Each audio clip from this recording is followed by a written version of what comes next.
Hello and thank you for joining for tonight's stories. I hope you enjoy. Below Zero Mimicry. The envelope arrived with the morning's frost, unmarked except for Elia's name typed in a font so bland it felt like a threat. He slid it open with a butter knife still sticky from breakfast, and a single slip of paper slid onto his counter. Coordinates, a date, and the words deep vein in block capitals. 3 days later, he stood on a runway in Yakutsk, watching his breath curl into the degrees sea air. A man in an Arctic camouflage parka handed him a duffel bag without speaking. Inside, a thermal suit, a dosimeter, and a laminated card that read Section D, Clearance 6. The plane's engines whined like a dentist's drill. The compound emerged from the snow like a gravestone, windowless, steel-reinforced, its only feature a biometric scanner beside the door. Elias pressed his palm to it, the light blinked green, and the lock released with a sound like a bone snapping. Inside, the air smelled of iodine and stale coffee. A woman in a lab coat, Dr. Petra Volkov, according to her badge, nodded at him from across the room. Her smile didn't reach her eyes. "You're late," she said. The elevator descended for 2 full minutes. Elias counted floors as they passed. B3, B7, B12, each marked with increasingly vague labels, asterisk logistics, asterisk archives restricted. At B41 the display stuttered, glitching between symbols before settling on Section D. The doors opened onto a hallway lined with quarantine lockers, their glass fogged with condensation. Petra handed him a keycard. "Don't lose this," she said, "or touch anything red." They passed a lab where a technician, Dax, Elias would learn, was jury-rigging a motion sensor to a microwave. "Budget cuts," he explained cheerfully, wires spilling from his sleeves.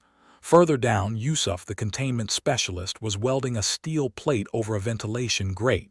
He glanced up, sweat beading on his forehead. "Welcome to the freezer," he muttered. The torch flared blue in his hands. The briefing room smelled like burnt coffee and ozone. Petra tossed a folder onto the steel table. Inside, Elias found grainy thermal scans of something hunched and long-limbed, its heat signature flickering between mammalian and something colder. "Subject Alpha," Petra said. "Extracted from a Navajo reservation in 19.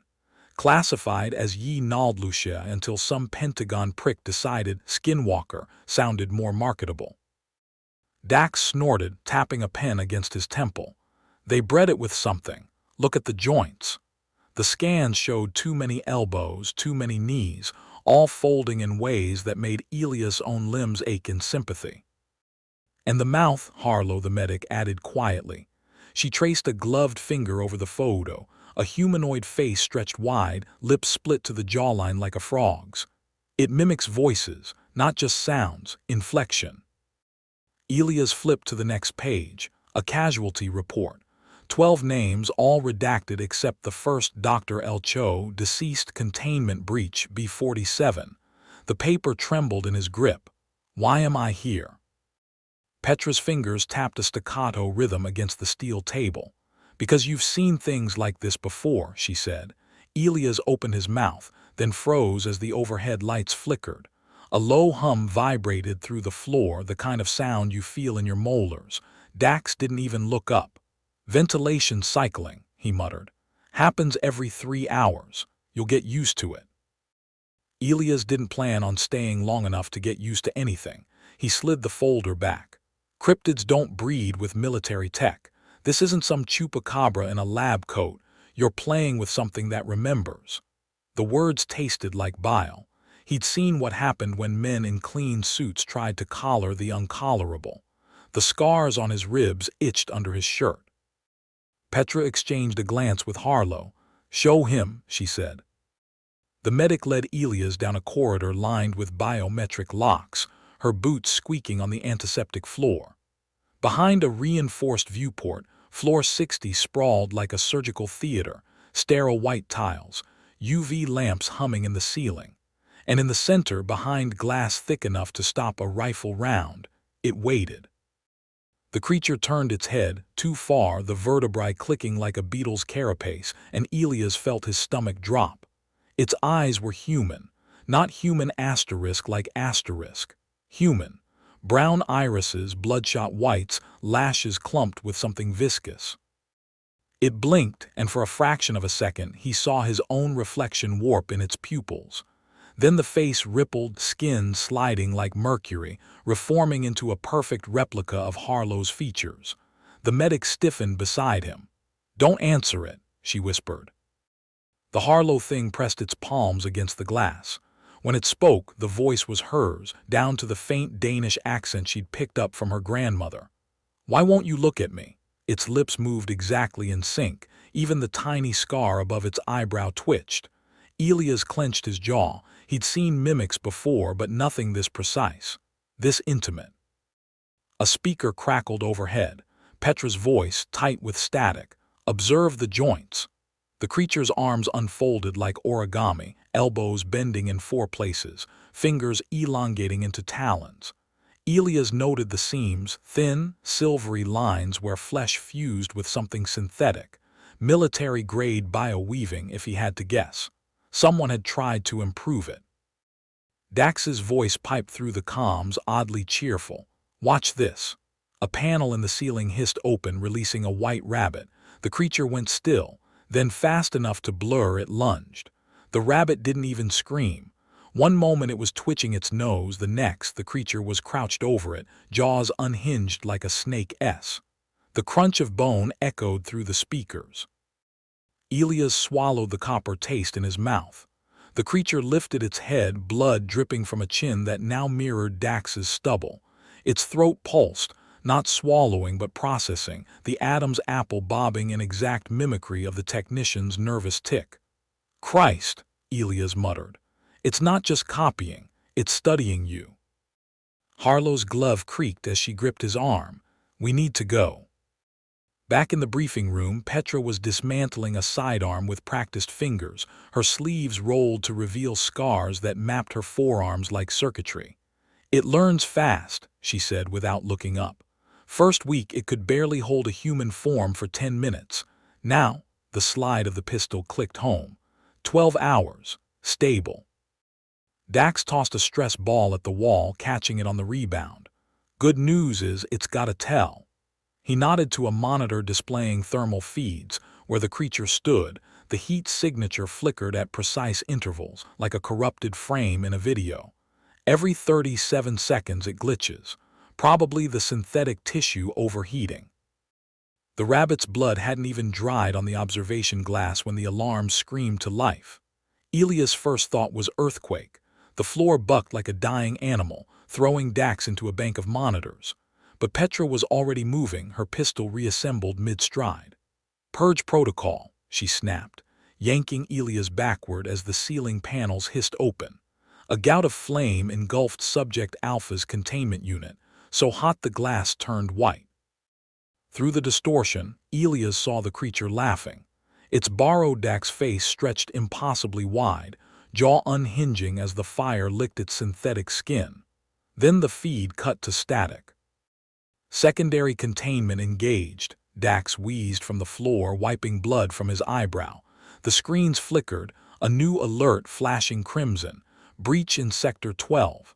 Petra's knuckles went pale around her pistol. "That's Yusuf's sector." They found the containment specialists welding torch first, still glowing cherry red where it had rolled into a corner. Then the smell hit, burnt pork and ozone. Yusuf's parka lay in a heap by the open ventilation shaft, the sleeves turned inside out, not removed, inverted. The ventilation shaft exhaled a wet, metallic breath.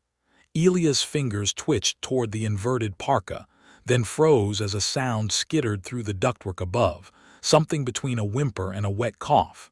Too human to ignore, too wrong to answer. Petra raised a fist, hold position, as Dax pulled a handheld scanner from his vest. The screen fizzed with interference before resolving into a thermal blob slithering through the vents. 40 meters north, Dax whispered. Heading toward, the scanner beeped sharply. The blob split into 2, then 3. Harlow's glove muffled her gasp. "It's dividing." "No," Elias snatched the scanner. The heat signatures pulsed in perfect unison. It's echoing. His own fieldwork in the Andes came rushing back, how certain cave-dwelling bats would scatter their biosonar to confuse predators. This thing was doing the same with body heat.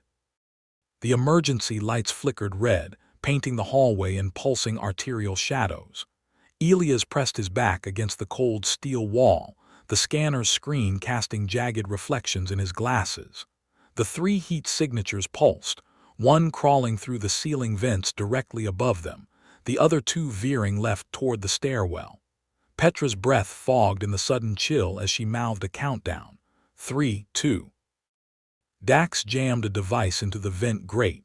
It emitted a shrill, oscillating whine, a sonic lure tuned to the creature's glitch frequency. For a heartbeat, silence. Then the ductwork above shrieked, metal warping as something heavy slammed against it. The thermal blob on the scanner spasmed, its edges fraying like static. Now, Petra barked. Harlow hurled a UV flare into the vent. The creature's howl shook dust from the ceiling tiles, its silhouette thrashing behind the grill, elongated limbs, a torso that bent at angles no spine should allow. Elias caught a glimpse of Yusuf's face stretched across its skull like melted wax before the flare's light forced it back into the darkness. Stairwell, Dax hissed, already sprinting. Elias followed, his boots skidding on something slick. Yusuf's welding torch had melted a fist-sized hole in the floor, revealing the level below. Through the smoldering gap, he saw Anya's field tracker vest crumpled near a fire extinguisher. Empty. The sleeves were turned out. The stairwell reeked of chlorine and something older, wet limestone, the kind that seeped up from the earth's bones. Elias' boot landed in a puddle of coolant, the liquid clinging like syrup. Above them, the creature's thrashing had stopped. The UV flare's afterimage burned in his vision, casting phantom streaks across the darkened steps. Dax froze mid-step, his scanner emitting a rapid series of clicks. "It's looping back," he whispered. The thermal signatures on the screen merged, then split again, 4 now, each pulsing in eerie synchronicity. One blip lingered near the hole in the floor, its heat pattern stuttering every 37 seconds. Harlow's glove pressed against Elia's wrist. Her fingers trembled. "It's hurting us," she breathed. The realization hit like a punch. The creature wasn't fleeing. It was funneling them toward what Elias couldn't guess. Petra's pistol gleamed dully in the emergency light as she edged toward the gaping hole. Below, Anya's vest lay motionless, but the extinguisher beside it was missing. The missing extinguisher clicked in Elias' mind half a second too late. A hiss erupted from the stairwell's shadows. Not the creature, but pressurized gas spewing from the extinguisher's nozzle, clouding the air with frost. The creature had used it. Petra reeled back, coughing as the freezing mist coiled around their legs. "Trap," she spat, but the word dissolved into static as the creature's thermal signature on Dax's scanner split again. 8 blips now, swirling in the chemical fog like heat mirages. Then the first scream tore through the vents. Not human, not even animal. It was the sound of a throat learning to scream by playing back Yusuf's last moments, syllable by shattered syllable. Elias' eardrums throbbed as the cry echoed, overlapping itself until it became a chorus of dying men. Harlow clamped her hands over her ears, her gloves smearing blood from where her nails broke skin. Dax's scanner exploded in his hands. The creature dropped from the ceiling in a rain of shattered grills, its limbs unfolding mid-fall, not pouncing but spreading, a nightmare origami of too many joints and glistening seams. Elias caught a flash of Anya's freckles swimming across its chest before Petra's pistol barked 3 times. The creature's head snapped back, a chunk of skull shearing away to reveal not bone but a honeycomb of pulsating filaments. It didn't stagger. It laughed, the sound stitching together from Dax's voice, Yusuf's, Anya's. The laughter fractured into static, a sound Elias felt in his teeth. The creature lunged, but Petra's fourth shot tore through its knee, the synthetic joint sparking. It stumbled, its borrowed faces flickering like a failing projector. Harlow seized the moment, slamming a UV strobe against the wall. The creature shrieked as the light seared its pupils black, its limbs spasming in a grotesque marionette dance. Elias grabbed Dax's collar, hauling him backward as Petra emptied her clip into the thing's chest. The bullets punched through, but the wound sealed instantly, fibers weaving like living solder. "Move," Petra barked. They fled down the stairwell, boots slipping in coolant. Elias risked a glance back. The creature was crawling after them, its broken knee bending sideways, fingers gouging the steel steps. Dax fumbled with a grenade from his vest, his hands shaking too badly to pull the pin. Elias snatched it, yanking the ring with his teeth. The creature's head snapped up, nostrils flaring at the scent of sweat and fear. Elias lobbed the grenade just as it sprang. The explosion hurled them all into the wall, the concussion wave ringing in his skull like a church bell. Smoke choked the stairwell. Elias' vision swam. Through the haze, the creature's silhouette twitched, a spider testing broken legs. Its Yusuf face slewed off, revealing raw muscle threaded with silver filaments. Then it rippled, and suddenly Anya's freckled face smiled at them from the floor, her voice bubbling through a ruined throat. "Why did you leave me?" Harlow retched. Petra reloaded with mechanical precision, but Elias saw her hands tremble. "It's learning pain," he muttered. The grenade should have shredded it, instead it was adapting. Dax groaned, clutching his ribs. "Floor 51, he wheezed. "The cage." The emergency lights flickered like a dying heartbeat as they staggered into Floor 51's lab, a graveyard of half-assembled prototypes. Dax collapsed against a workbench, his breath whistling through broken ribs. "There," he gasped, pointing to a cylindrical chamber in the corner, its panels gutted to expose a nest of wires. "Sonic lattice. Still needs," a cough racked him, flecking his chin with blood. "Fuck. Needs the resonator." Petra didn't hesitate. She wrenched open a supply locker, tossing Elias a soldering iron still warm from Yusuf's last use. "You're faster at this." Elias caught it, the handle sticky with coolant. The creature's screeches echoed through the vents closer now, layered with Dax's own wet coughs in a grotesque feedback loop. Harlow pressed a UV flare into Elias' free hand. Her gloves were torn, fingertips raw where she'd clawed at her own ears. "It's using our voices," she whispered. "The more we talk, the more it—" A metallic clang cut her off. The vent above the lab shuddered, dust sifting down like snowfall. Elias worked blind, splicing wires by memory. His father had taught him circuitry on hunts. "A man who can't fix his own gear dies cold," he'd say, thumbing rifle rounds into Elias' palm like communion wafers. The resonator sparked to life with a whine that set his teeth on edge. "Done," he muttered, just as the vent cover twisted off its screws. The vent cover clattered to the floor. For a heartbeat, nothing moved. Then a single drop of coolant fell from the duct, slow, deliberate, like a predator testing the air. Elias' fingers tightened around the UV flare. Petra's pistol tracked the vent's black maw, her breath frosting in the sudden silence. Dax's blood smeared the resonator's casing where he'd fumbled with the final calibration. The creature didn't lunge. It poured from the vent, a liquid shadow resolving into Yusuf's lopsided grin, his jaw unhinging to reveal a second set of teeth spiraling down his throat. Petra fired. The bullet tore through its cheek, the wound knitting shut before the echo faded. The creature cocked its head, a perfect mimicry of Yusuf's confusion when the coffee machine jammed. Elias hurled the UV flare. Light erupted, searing the creature's pupils to pinpricks. It screeched, but the sound was Dax's voice now, raw with broken ribs. Harlow lunged for the resonator, her bloody fingers slamming the activation switch. A subsonic pulse throbbed through the lab, vibrating Elias' fillings. The creature convulsed, its stolen faces flickering like a corrupted hologram. Elias saw Anya's freckles melt into Dax's stubble, then Yusuf's scars, each identity dissolving at the resonator's frequency. "Now!" Petra grabbed the creature's arm. Its skin bubbled at her touch, synthetic fibers writhing. Elias tackled it waist-high, the impact driving them both into the prototype cage. The creature's fingers scrabbled at his throat, then spasmed as Harlow cranked the resonator's intensity. Its scream splintered into a dozen voices, none human. The cage door hissed shut a millisecond before the creature's talons grazed Elia's jugular. Its Yusuf face pressed against the glass, lips moving in silent curses, then melting into Dax's smirk, then Anya's tear-streaked cheeks, each expression flickering like a broken film reel. The resonator's pulse deepened, vibrating Elia's sternum. A seam split open along the creature's ribcage, leaking not blood but a silvery fluid that sizzled against the cage floor.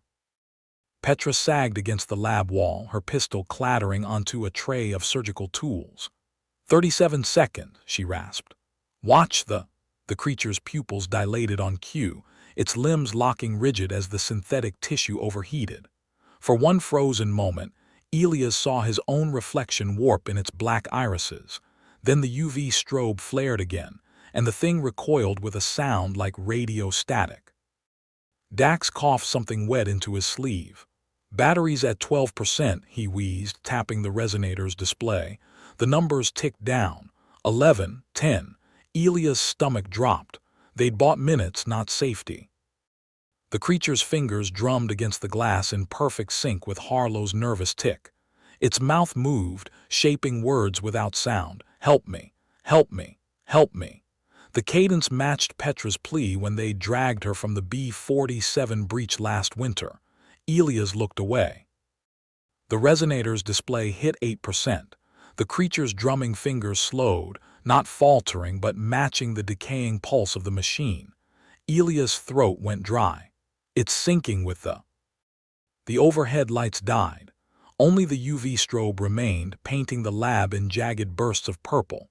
In the strobe's afterimage, Elias saw the creature's face flicker through expressions too fast to follow Dax's pain, Anya's terror, Yusuf's defiance, before settling on Petra's exhausted resolve. Its lips moved. You're tired, it whispered in her voice, so perfectly Elias flinched. Dax's hand closed around a scalpel. Cut the power, he rasped. Reset the creature's head snapped toward him, pupils dilating. The resonator stuttered. 7%. Harlow lunged for the main breaker. The creature shrieked, its Yusuf voice layering over Dax's gasp as the resonator's pulse skipped a beat. The cage door's hydraulics hissed.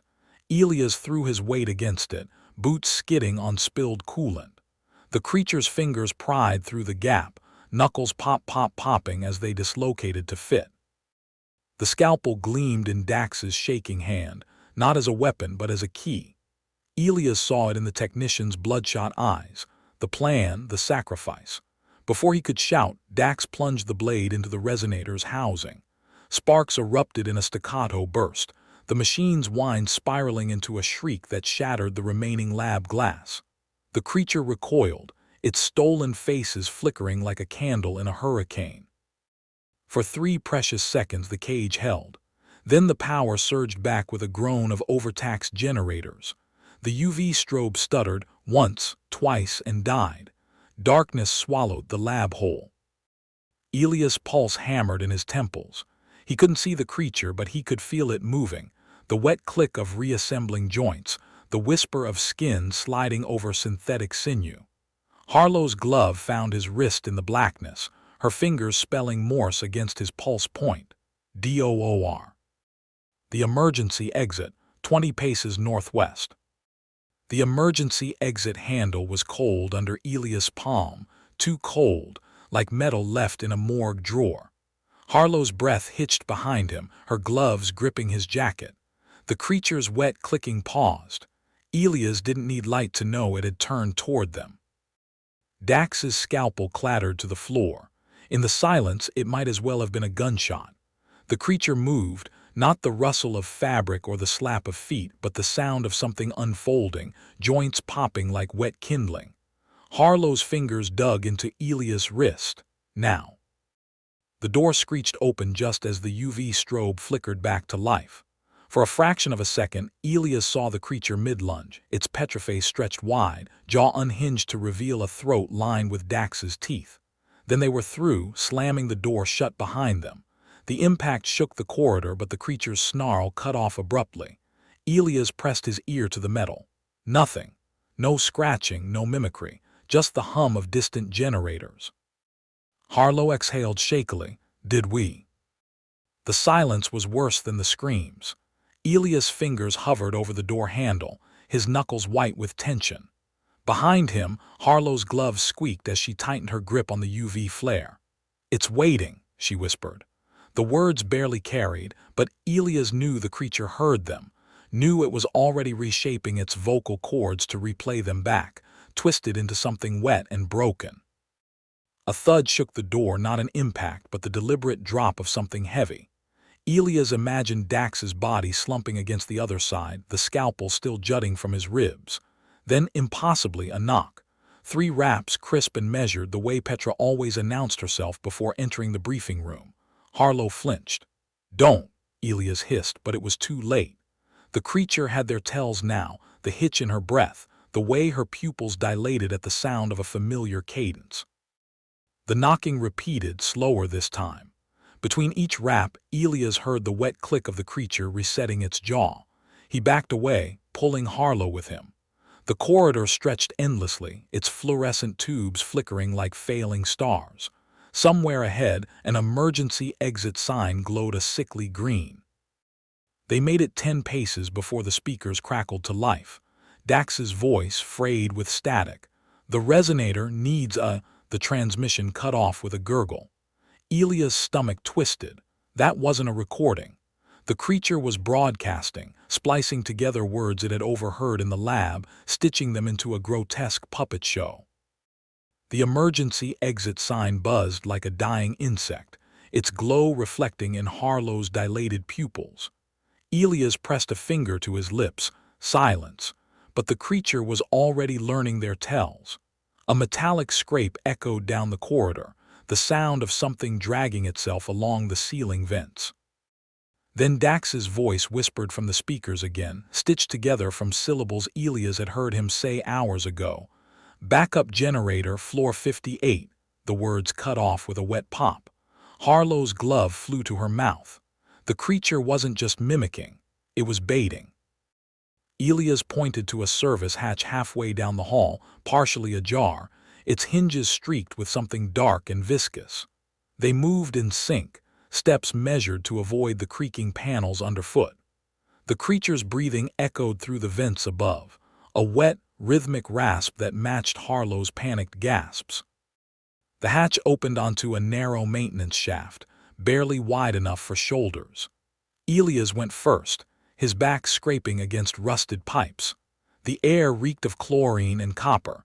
Yusuf's welding torch had melted through a coolant line here, the liquid now pooling in sticky tendrils across the floor. The coolant squelched under Elias' boots as he edged forward, the sound too loud in the cramped shaft.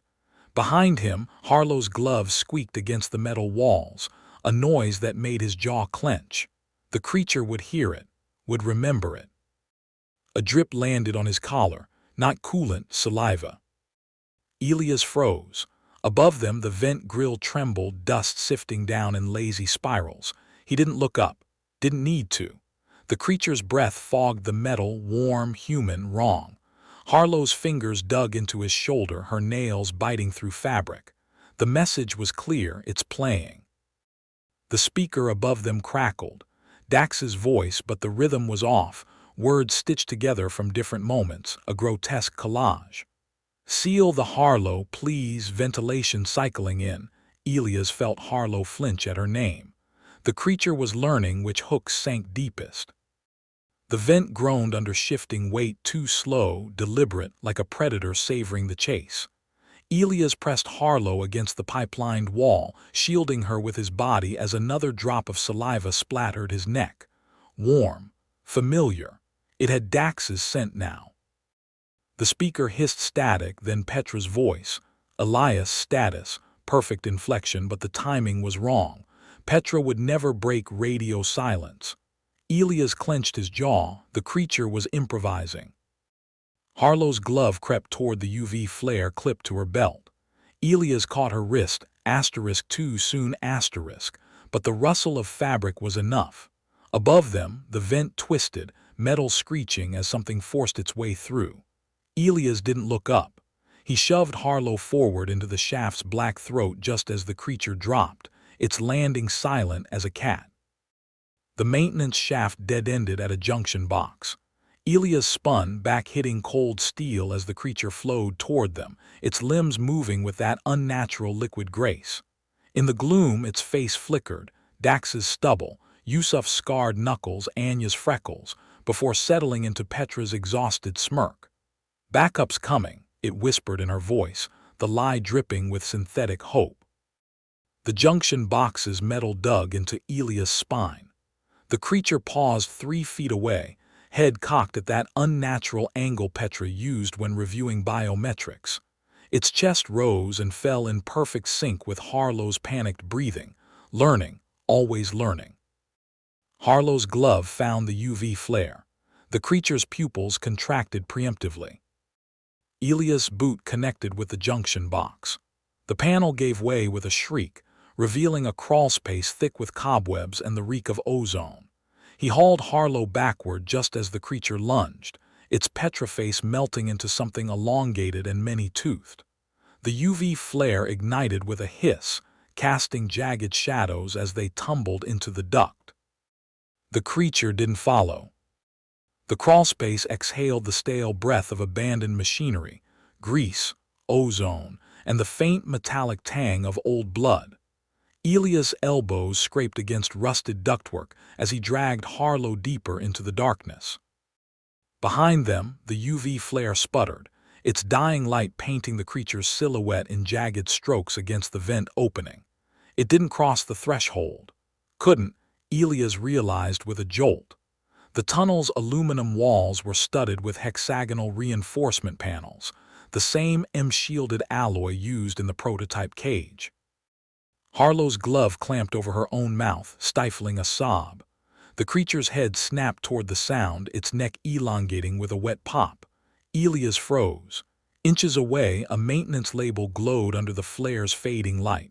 Sector 12, YUSUF's last marked inspection. The date was yesterday. The ductwork trembled, not from the creature, from below. A subsonic hum vibrated through the metal, syncopated like a heartbeat. Dax's backup generator, floor 58. Elias mouthed the words against Harlow's ear. Follow the vibration. She nodded, her pupils dilated black in the gloom. They crawled, the aluminum groaning under their weight. Every few feet, Elias pressed his palm to the duct floor, feeling for the pulse. The creature's clicking shadow trailed them, always precisely 37 seconds behind, the exact interval of its thermal glitch. The vibration led them to a service hatch warped from the inside, Yusuf's torch marks still fresh along the hinges. Elias pressed his ear to the metal. Beneath the generator's hum, something wet and rhythmic dripped. Harlow's glove hovered over the release lever, her fingers trembling. Elias shook his head, not yet, and pointed to the vent above. A single drop of coolant glistened on the grill. The creature was hurting them again. Elias mouthed a countdown. 3, 2. The hatch burst open as he slammed his boot into it, revealing a narrow catwalk over floor 58's generator chamber. The air reeked of ozone and something sweetly rotten. Dax's backup generator thrummed below, its casing pried open like a carcass. Wires spilled out, chewed ends glistening. The catwalk groaned under their combined weight, its rusted bolts protesting. Elias gripped the railing, cold beneath his palms, slick with something that wasn't condensation. Below, the generator pulsed irregularly, its rhythmic hum stuttering like a failing heart.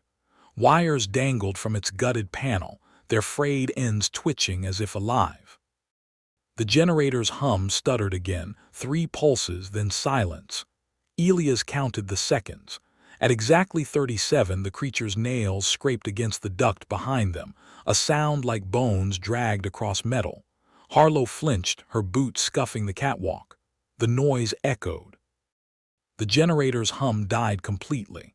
In the silence, Elias heard it, the wet, rhythmic tap of the creature's fingers testing the catwalk's railing from below.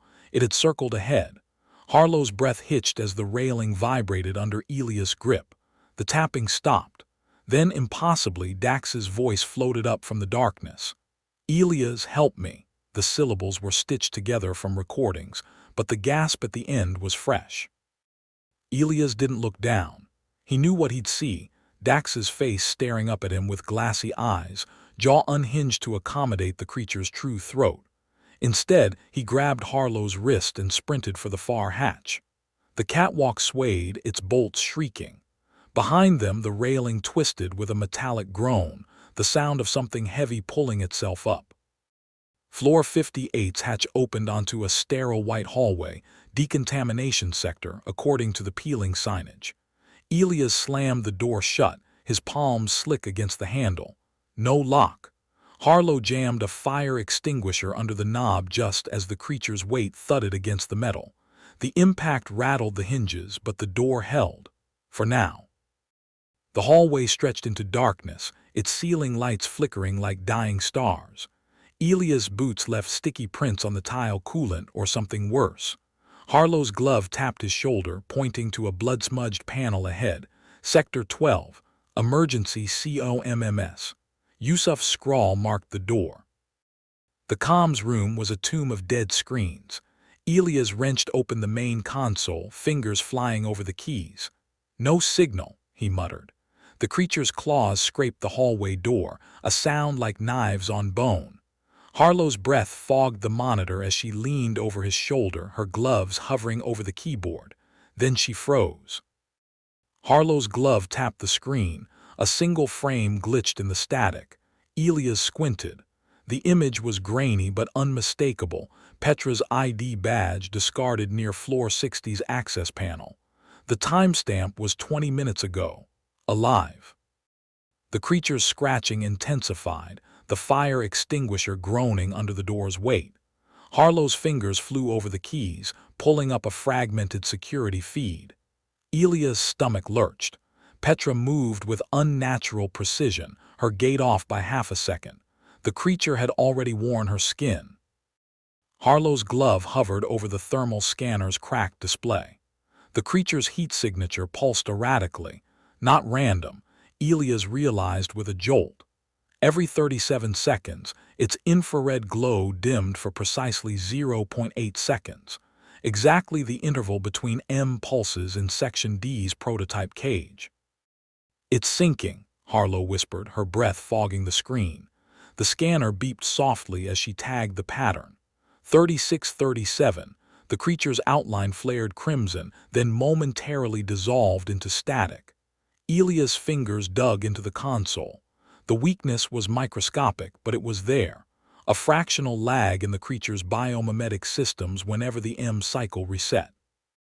The hallway door groaned behind them. The fire extinguisher under the knob slid another inch. Harlow's gloves flew over the keyboard, pulling up a facility map. Her fingertip left a smudge of coolant over Floor 60, containment, just as the creature's claws scraped metal in perfect sync with the scanner's countdown. 2223. M-field destabilizes its cellular cohesion, Elias muttered. He'd seen it during the lab ambush, those milliseconds when the creature's stolen faces flickered. Harlow nodded sharply, zooming the map to a service tunnel snaking beneath Floor 60. Yusuf's last log entry flashed on screen. Backup generators 3.6 offline. M shielding at 47%. The scanner hit 36. The door's hinges screamed. Harlow wrenched a plasma cutter from the tool wall, its battery blinking red. 37 seconds to reach the tunnel hatch, she breathed. Elias counted the creature's nails drumming against metal, *1, 2, 3. Each impact synced with the M cycle like a macabre metronome. The fire extinguisher exploded outward. Harlow lunged left as the creature flowed through the doorway, its petroskin sloughing off mid-stride to reveal the silver filaments beneath. Elias kicked a rolling chair into its path, too slow. The creature sidestepped with that liquid grace, its pupils dilating hungrily at the plasma cutter's whine. 1213. They sprinted down the hallway, boots slipping in spilled coolant. The creature didn't chase. It herded, its clicks echoing ahead, 26, 27, as it anticipated their route. Elias skidded at a junction, slamming his palm against a biometric panel. The door hissed open just as the scanner hit 32. Floor 59's stairwell yawned before them, its emergency lights strobing rhythmically. Harlow's plasma cutter flared, a searing blue arc that illuminated the creature crouched above them, its elongated fingers splayed across the ceiling tiles. Elias shoved her downward as it dropped, the plasma beam slicing through its shoulder. The wound sizzled, fibers writhing like living wire, but the creature didn't scream. It laughed, the sound stitched together from Dax's coughs and Yusuf's last curse. 37. The creature flickered, just for 0.8 seconds, its form dissolving into static. Elias didn't hesitate. He vaulted over the railing, dragging Harlow into freefall. They hit the landing below as the creature's claws whistled through empty air where their heads had been. The plasma cutter skittered across the tile, its dying light revealing the maintenance hatch, floor 60, authorized personnel only, sealed with Yusuf's biometric lock. Harlow's glove slapped against the scanner, red light. The creature landed behind them with a wet thud, its joints realigning with audible pops. Elias spun, catching a glimpse of the scanner. 14, 15. Before the creature's fist connected with his ribs, he tasted copper. Somewhere distant, Harlow screamed, not in fear but triumph. The hatch hissed open. They tumbled into floor 60's containment anteroom as the creature screamed, its voice unraveling into pure static. The M field pulsed visibly here, a blue shimmer in the air that made Elias' fillings ache. Harlow scrambled to the control panel, her gloves leaving bloody smears across the touchscreen. 23 seconds, she gasped. The creature pressed against the doorway, its outline distorting like a reflection in disturbed water. It couldn't cross the threshold. Elias' vision swam. The creature's face melted through stolen identities, Petra's determined glare, Anya's terrified grimace, Dax's bloody grin, before settling into his own reflection, down to the healing cut above his eyebrow. Its lips moved in perfect sync with his ragged breathing. Harlow's fingers danced across the panel. The M field's hum deepened. 12-13. The creature's form flickered, its edges pixelating. For a fraction of a second, Elias saw its true shape, a tangled mass of silver filaments pulsing in time with the field. Then it lunged. The creature's thrashing stopped mid-lunge. Its limbs curled inward, the silver filaments retracting until it resembled nothing so much as a child hunched against imagined blows. When it spoke, the voice wasn't mimicry. It was Petra's exact timbre, her vocal cracks from 3 months ago when the B-47 containment failed. "Seal it, just seal it." The words came out wet and broken, the way she'd sounded coughing blood into her sleeve. Harlow's plasma cutter dipped, her gloves trembling. Elias' ribs ached where the creature had struck him, but the pain felt distant. The thing kneeling before them now wore Petra's face with none of the usual distortions, no elongated jaw, no spiraling teeth. Just her sweat-damp hair stuck to her forehead, her left eye twitching the way it did during migraine episodes. "The generators," it whispered, and this time the cadence was all wrong, not mocking but pleading. "They're still down in Sector 12. Harlow made a sound like a punctured lung. Elias knew why. Those were the last coherent words Petra had spoken before losing consciousness in the B-47 corridor. The creature shouldn't have known them. Unless... The M field pulsed. Blue light shimmered across the creature's Petra face, revealing seams where the skin didn't quite meet, not flaws in the mimicry but healing wounds. Elias' breath caught. It wasn't just mimicking memories now. It was reliving them. The creature's fingers spasmed, forming the same gesture Petra used when recalibrating the M stabilizers. Thumb and pinky extended, other fingers curled. "Dax," it murmured, and the name came out raw with static. "Check the resonator array." Harlow's glove flew to her mouth. That particular phrasing, the exact wording Petra had used when Dax first reported the shielding failure, wasn't in any mission logs, couldn't have been overheard. The creature's fingers moved with Petra's muscle memory, too precise to her. Elias watched in frozen horror as its hand, her hand, punched in Yusuf's access code, 7390 Delta. The panel beeped cheerfully, as if unaware of the abomination inputting the sequence. Harlow screamed a warning, but it was too late. Overhead vents hissed open, releasing a torrent of liquid coolant that hit the creature's outstretched arm first. The substance didn't splash. It crawled, branching across the creature's skin in fractal ice patterns that glowed neon blue where they intersected the M field. The creature turned its head, Petra's head, to look at Elia's. Its lips formed words he felt more than heard. Watch the 37 seconds. Then the coolant reached its face. Elia's had seen cryofreeze before, but this was different. The creature didn't stiffen, it bloomed. Ice spiraled outward from its chest in jagged spears, each branch perfectly bisecting one of Petra's old scars. Where the frost met the creature's silver filaments, it turned translucent, revealing the nightmare anatomy within. A latticework of biomechanical tendons pulsing in slow motion as the cold took them. Harlow dragged Elias backward as the coolant reached the floor. It didn't pool, it constructed, building ice sculptures that mirrored the creature's last poses. Petra reaching, Yusuf kneeling, Dax coughing blood onto his sleeve. The chamber became a museum of frozen moments, each tableau humming with trapped M energy. The gunfire started at exactly 03:41, sharp, rhythmic bursts that had nothing to do with the skinwalker's mimicry. Elias recognized the pattern. Spetsnaz breach protocol. He barely had time to drag Harlow behind a coolant tank before the doors blew inward, showering the frozen sculptures with shrapnel. Men in black tactical gear poured through the smoke, their helmet lights cutting through the drifting ice particles. Their leader, a bull-necked colonel with a cybernetic eye, barely glanced at the frozen creature before barking orders. Two soldiers hauled Elias and Harlow to their feet while the rest formed a perimeter around the ice-locked skinwalker, rifles trained on its twitching filaments. "You're late," Harlow croaked. Blood flecked her teeth. The colonel ignored her, tapping his earpiece. "Subject contained, proceed with," his eye flickered, scanning the frozen tableau. "Christ, is that Volkov's face?" Elias watched the soldiers, formation tighten around the creature. Their movements were precise, rehearsed, but their rifles trembled.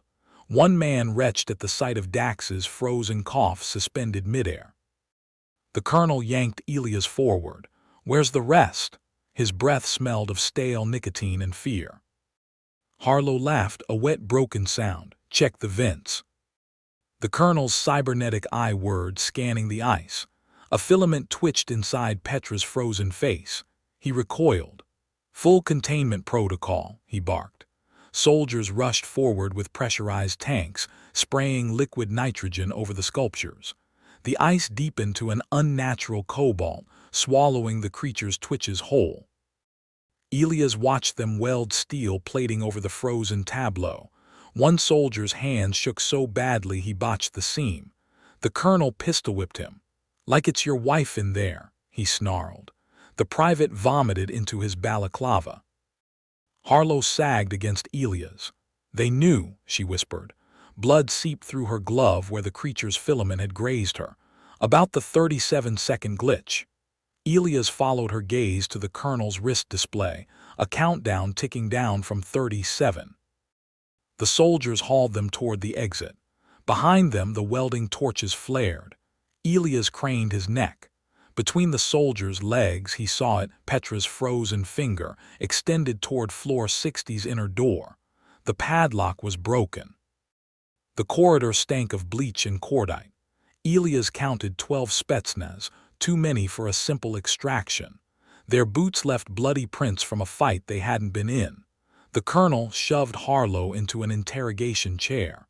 Her glove came away red when she gripped the armrests. "You're not containment," Elias said.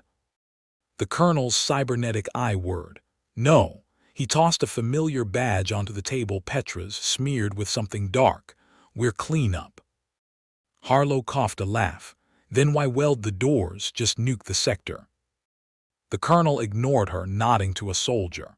The man unspooled a cable from his wrist unit, jacking into floor 60's mainframe.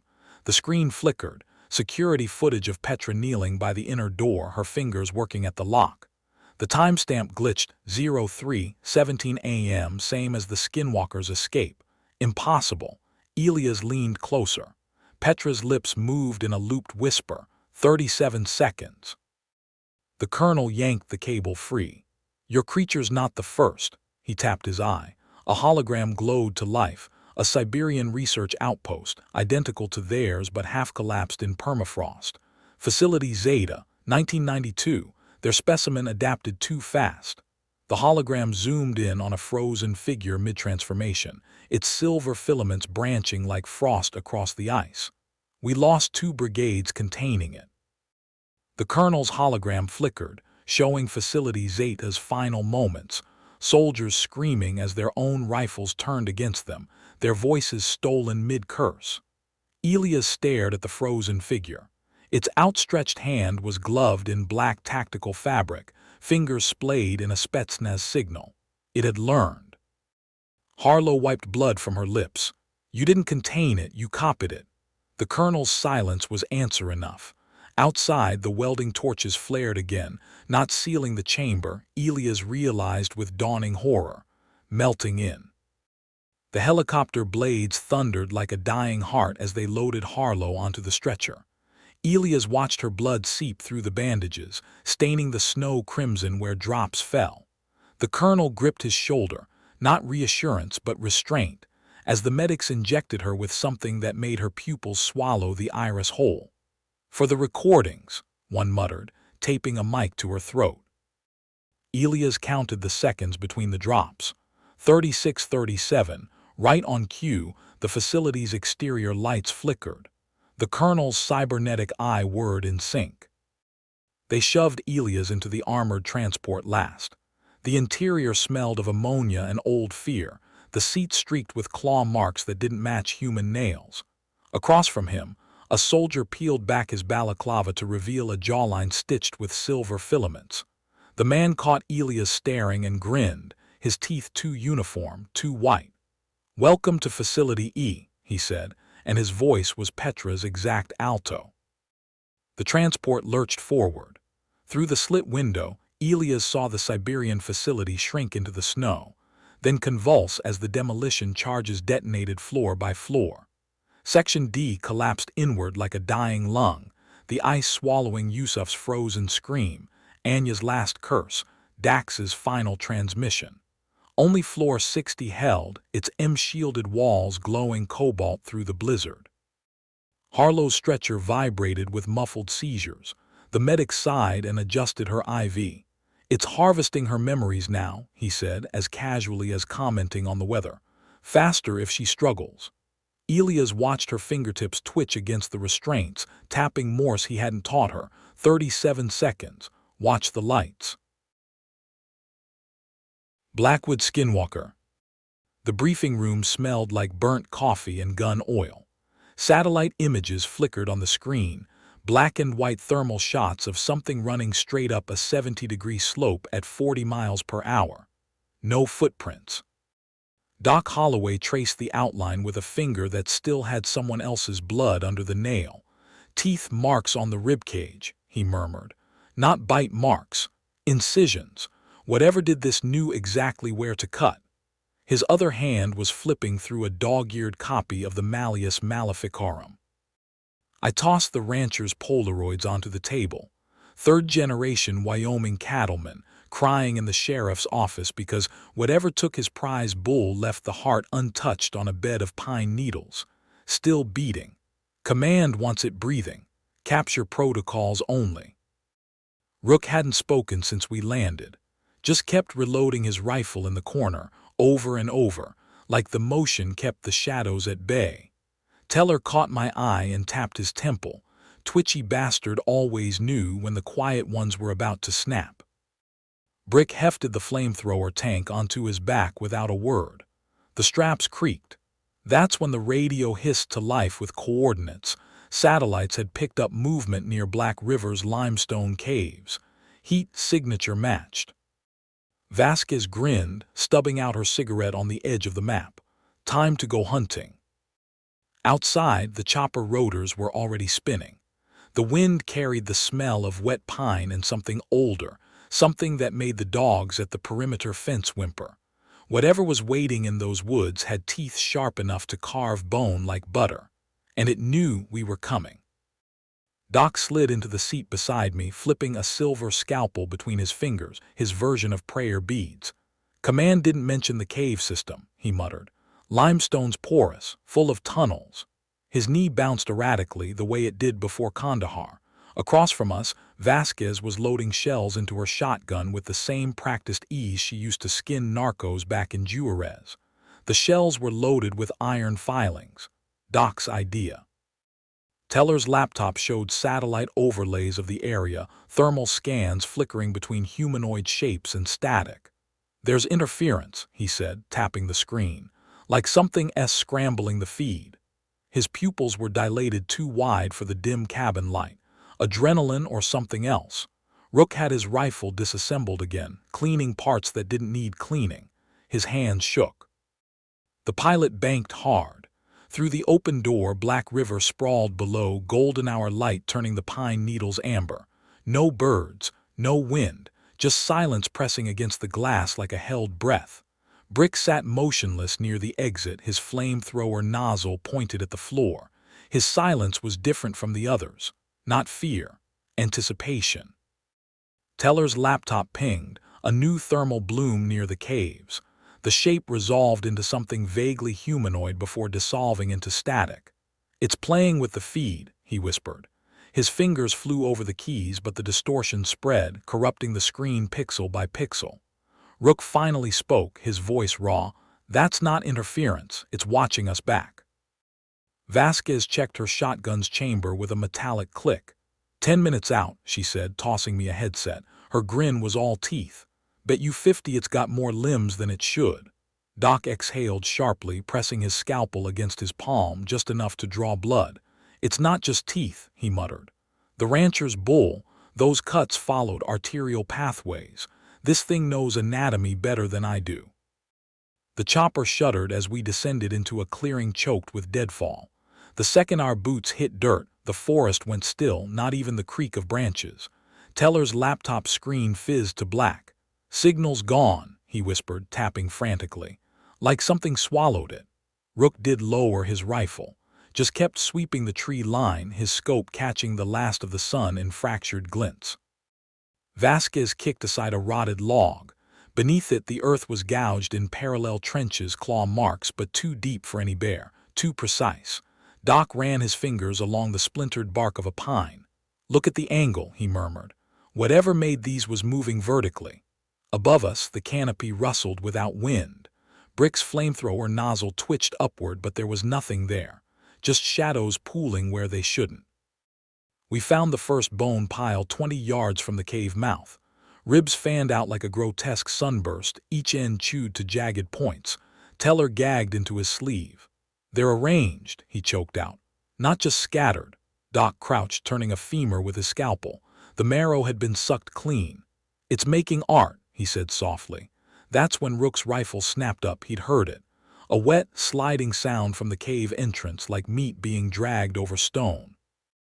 Vasquez flicked her shotgun's safety off with a thumb. "Motion sensors live in 3, she muttered, wiring the last electrified net charge.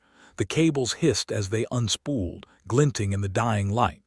Brick positioned himself at the tree line, flamethrower hissing. His silence was a living thing. I checked my watch, 30 minutes until full dark. The satellite feed had shown it moved faster at night. Doc crouched beside the bone pile, scalpel trembling slightly. "These aren't livestock," he whispered. The femur he held was too long, too humanoid. Ranchers never reported missing people. Above us the trees creaked. Not wind, something shifting weight. Rook's scope traced the sound, his breath shallow. "Got movement," he hissed. 9 o'clock, thermal S, his voice cut off. The scope fogged over like breath on a mirror. Teller's laptop screen flickered to life, displaying garbled thermal images. A humanoid figure stalking toward us, then dissolving into static. "It's here," he breathed. The screen reflected in his wide eyes, pixels rearranging into something with too many joints. Vasquez shouldered her shotgun, backing toward the motion sensors. "Trigger the net on my mark," she said. Her voice was steady, but her knuckles were white on the grip. The trees shuddered. A branch snapped high above, raining pine needles. Rook's scope tracked upward, then his breath hitched. "Jesus," he whispered. I followed his gaze. The silhouette clung to the trunk, inverted, its limbs bent at impossible angles. Doc's scalpel clattered to the ground. "That's not." The thing's head rotated 180 degrees, fixing us with eyes like polished obsidian. Its mouth unhinged, revealing rows of needle-thin teeth. Vasquez fired first. The shotgun blast tore through the space where its chest should have been, but the thing wasn't there anymore. Motion sensors shrieked, the electrified net exploded outward in a crackling web. Too slow. A shadow blurred past Brick's flank. The flamethrower roared to life, painting the trees in liquid fire. The thing screamed, a sound like sheet metal tearing, then vanished into the smoke. Rook's rifle barked twice. "Got it," he yelled, but the rounds passed clean through empty air. Doc snatched his scalpel from the dirt just as something wet dripped onto his shoulder. He didn't look up. Didn't need to. The smell hit us first, ammonia and rotting meat. The thing was above him, its elongated fingers twitching inches from his scalp. Vasquez didn't hesitate.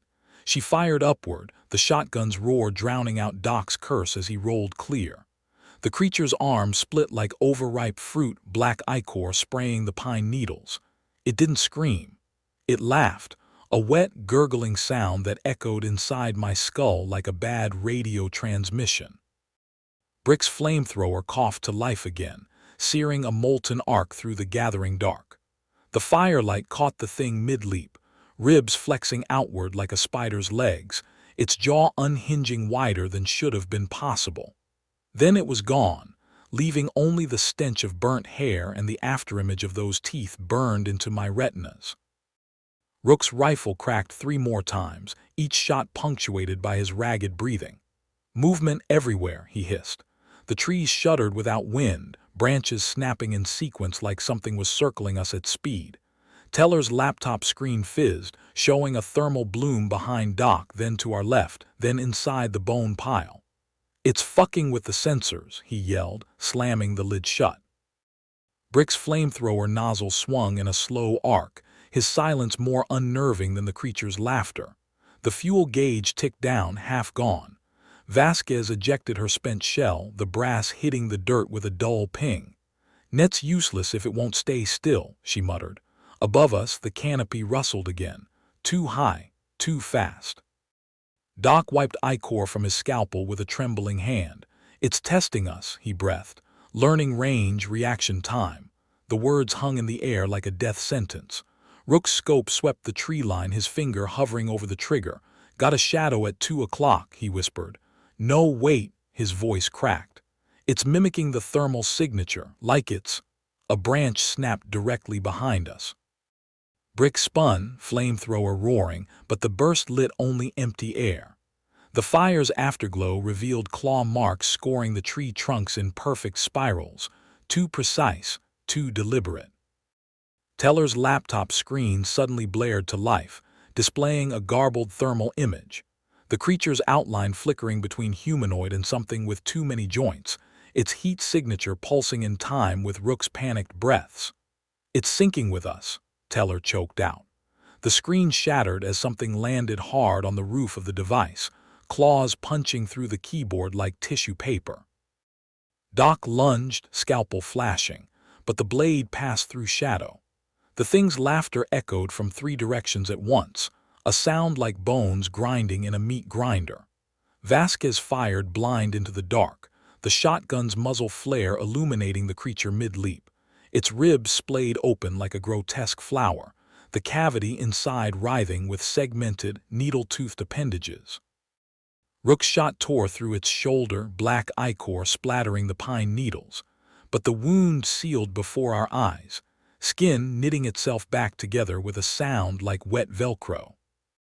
Brick's flamethrower coughed, fuel reserves critical. The creature's head snapped toward him, those obsidian eyes reflecting the dying flames. It moved then, faster than should have been possible, a blur of elongated limbs and snapping jaws. Brick didn't scream. One moment he was there, the next he was gone, yanked into the tree line with only the hiss of his ruptured fuel tank left behind. The radio on his belt crackled to life, his voice, wrong, stretched thin, whispering, "It's wearing my face," before dissolving into static. The forest twitched. Shadows pooled at the base of the trees, then detached, slithering toward us like liquid. Vasquez backpedaled, shotgun barking, but the creature wasn't where her rounds landed. It was behind her, its fingers, too long, too many wrapping around her bootlace. She screamed as it yanked her backward into the underbrush, her fingers clawing furrows in the dirt. I reached for her, but Doc grabbed my arm, his face bloodless. "Don't," he hissed. "It wants you to follow." Above us, the canopy groaned. Something heavy dropped, landing in a crouch where Brick had stood seconds ago. The creature straightened slowly, its body rearranging, shoulders broadening, spine realigning, until it wore Brick's face like a poorly fitted mask, its jaw unhinging to reveal rows of needle teeth. "Fall back," it rasped in Brick's voice, the words slurred, like it was still learning how to shape them. Doc's scalpel flashed, embedding itself in the thing's throat. Black ichor bubbled from the wound, but it didn't react, just tilted its head, studying us with Brick's empty eyes. Then it smiled, and the skin around its mouth split vertically, peeling back to expose the writhing nest of appendages inside. Rook's rifle barked, a perfect headshot, but the creature's skull rippled, absorbing the round like wet clay. Teller grabbed my arm, dragging me backward. "The shack," he gasped. "Plan B now." The creature didn't chase us. It stood motionless, watching us flee with Brick's face, its head rotating smoothly to track our movement even as its body remained perfectly still. Behind it, the trees swayed unnaturally, branches snapping as something else moved through them.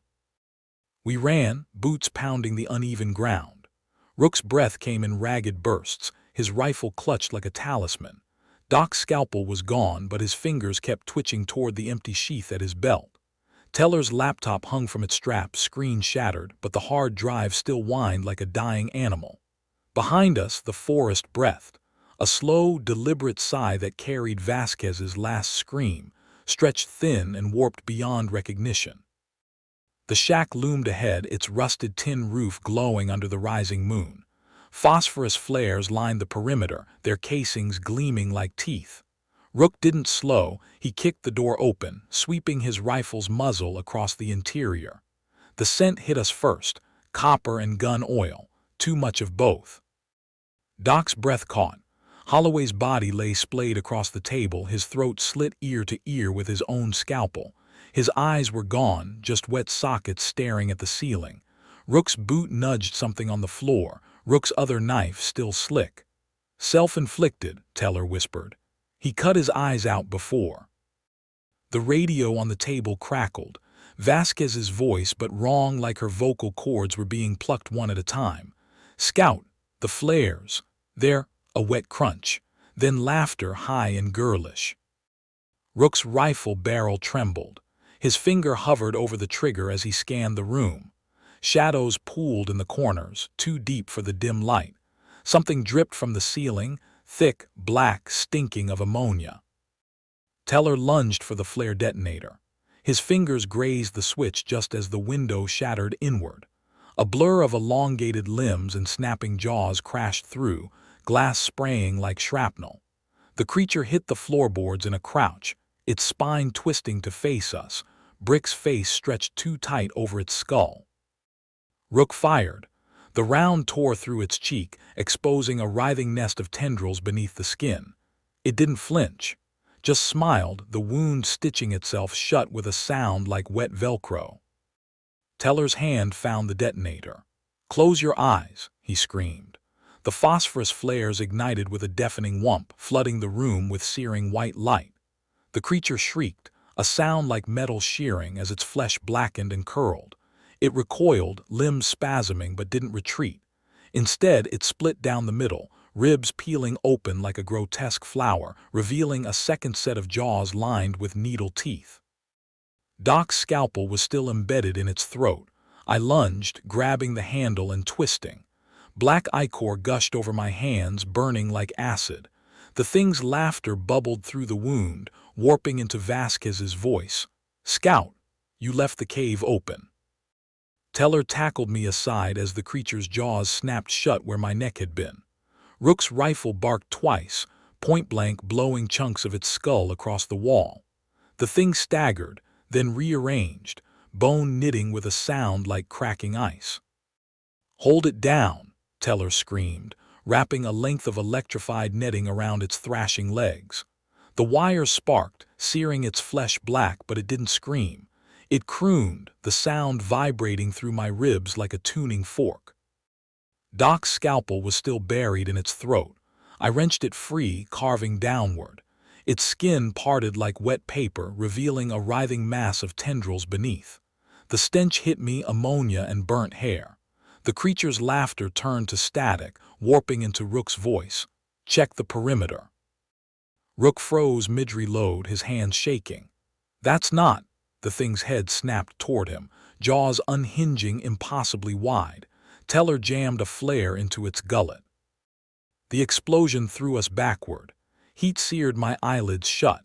When I blinked them open, the creature was writhing in the phosphorus blaze, its flesh sloughing off in molten ribbons. Its screams weren't human, weren't animal, just a high-pitched whine that made my teeth vibrate. Teller scrambled for the containment bag, his fingers blistering as he unfurled the reinforced fabric. "Now!" he screamed. The creature's limbs were liquefying, reforming too fast. I lunged, driving Doc's scalpel through its remaining eye. The blade sank to the hilt with a wet pop. For a heartbeat it went still. Then it laughed, Rook's laugh, as its fingers elongated, wrapping around my wrist. The bones in my arm snapped like dry twigs. Pain exploded behind my eyes. Through the haze, I saw Teller slam the bag over its head, the material contracting with a hiss. The creature's flesh sizzled where the silver-lined fabric touched it. Rook was on his knees, reloading with trembling hands. "Seal it," he rasped. The bag pulsed, bulging grotesquely as the thing inside twisted. A seam split along the side, black ichor oozing through. Teller swore, slapping a patch over the tear. It held for now. We dragged the writhing bag through the forest, every shadow making my broken arm scream. The creature didn't struggle. It hummed, a sound like radio-static tuning between stations, snippets of Vasquez's screams and Brick's wet gurgles stitched together. The extraction team found us at the tree line. Their floodlights carved surgical brightness across our ruined faces. The lead scientist, some pencil neck from DARPA with a security clearance higher than his IQ, snorted at the bulging containment bag. "Christ, Sinclair, it's barely 3 feet long. This is what wiped your team." Teller's hands were shaking too badly to light his cigarette. "Open it," he rasped. "See for yourself." The scientist rolled his eyes, motioning for his techs to wheel the bag toward the armored van. The creature inside shifted weight, making the gurney creak.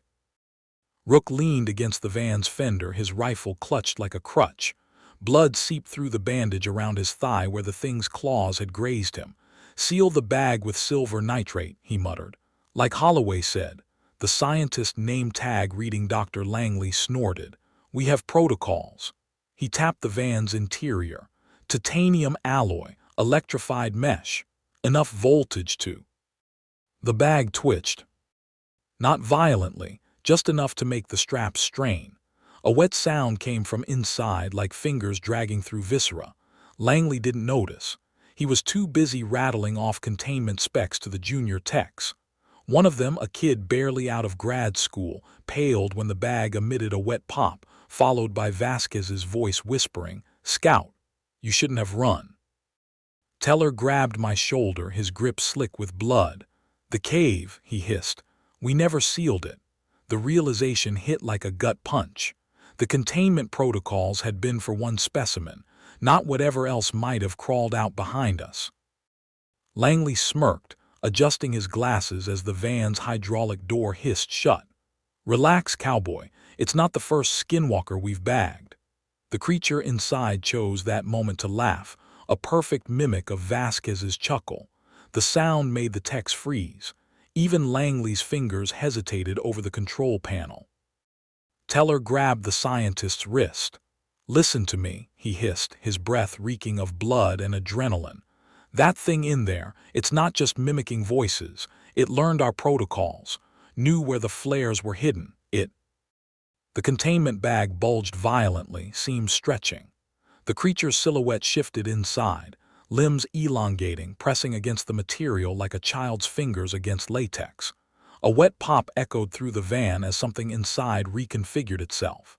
Then softly, in Doc Holloway's voice, exactly his cadence, right down to the way he'd clear his throat before delivering bad news, it whispered, "You left the cave unsealed." Langley's smirk faltered. The junior tech dropped his clipboard. Rook's rifle was up before I could blink, trained on the bag. "Silver nitrate," he repeated, voice raw. "Now." Langley rolled his eyes, thumbing the door controls. Hydraulics whined as the van's rear compartment sealed shut. "Standard procedure." The words died as the bag inside twisted, its outline elongating, fingers pressing against the reinforced fabric like something testing the limits of a womb. Then with a wet tear, Brick's voice oozed through the speakers. "Protocol won't save you." Static hissed, followed by Rook's own exhausted chuckle, except Rook stood right beside me, lips pressed into a bloodless line. The engine roared to life. Teller watched the taillights shrink into the pines, his knuckles white around his ruined laptop. "It's playing with them," he muttered. The forest exhaled around us, branches creaking, leaves whispering secrets in no language we knew. Somewhere deep in Black River, limestone caves breathed wet and hungry.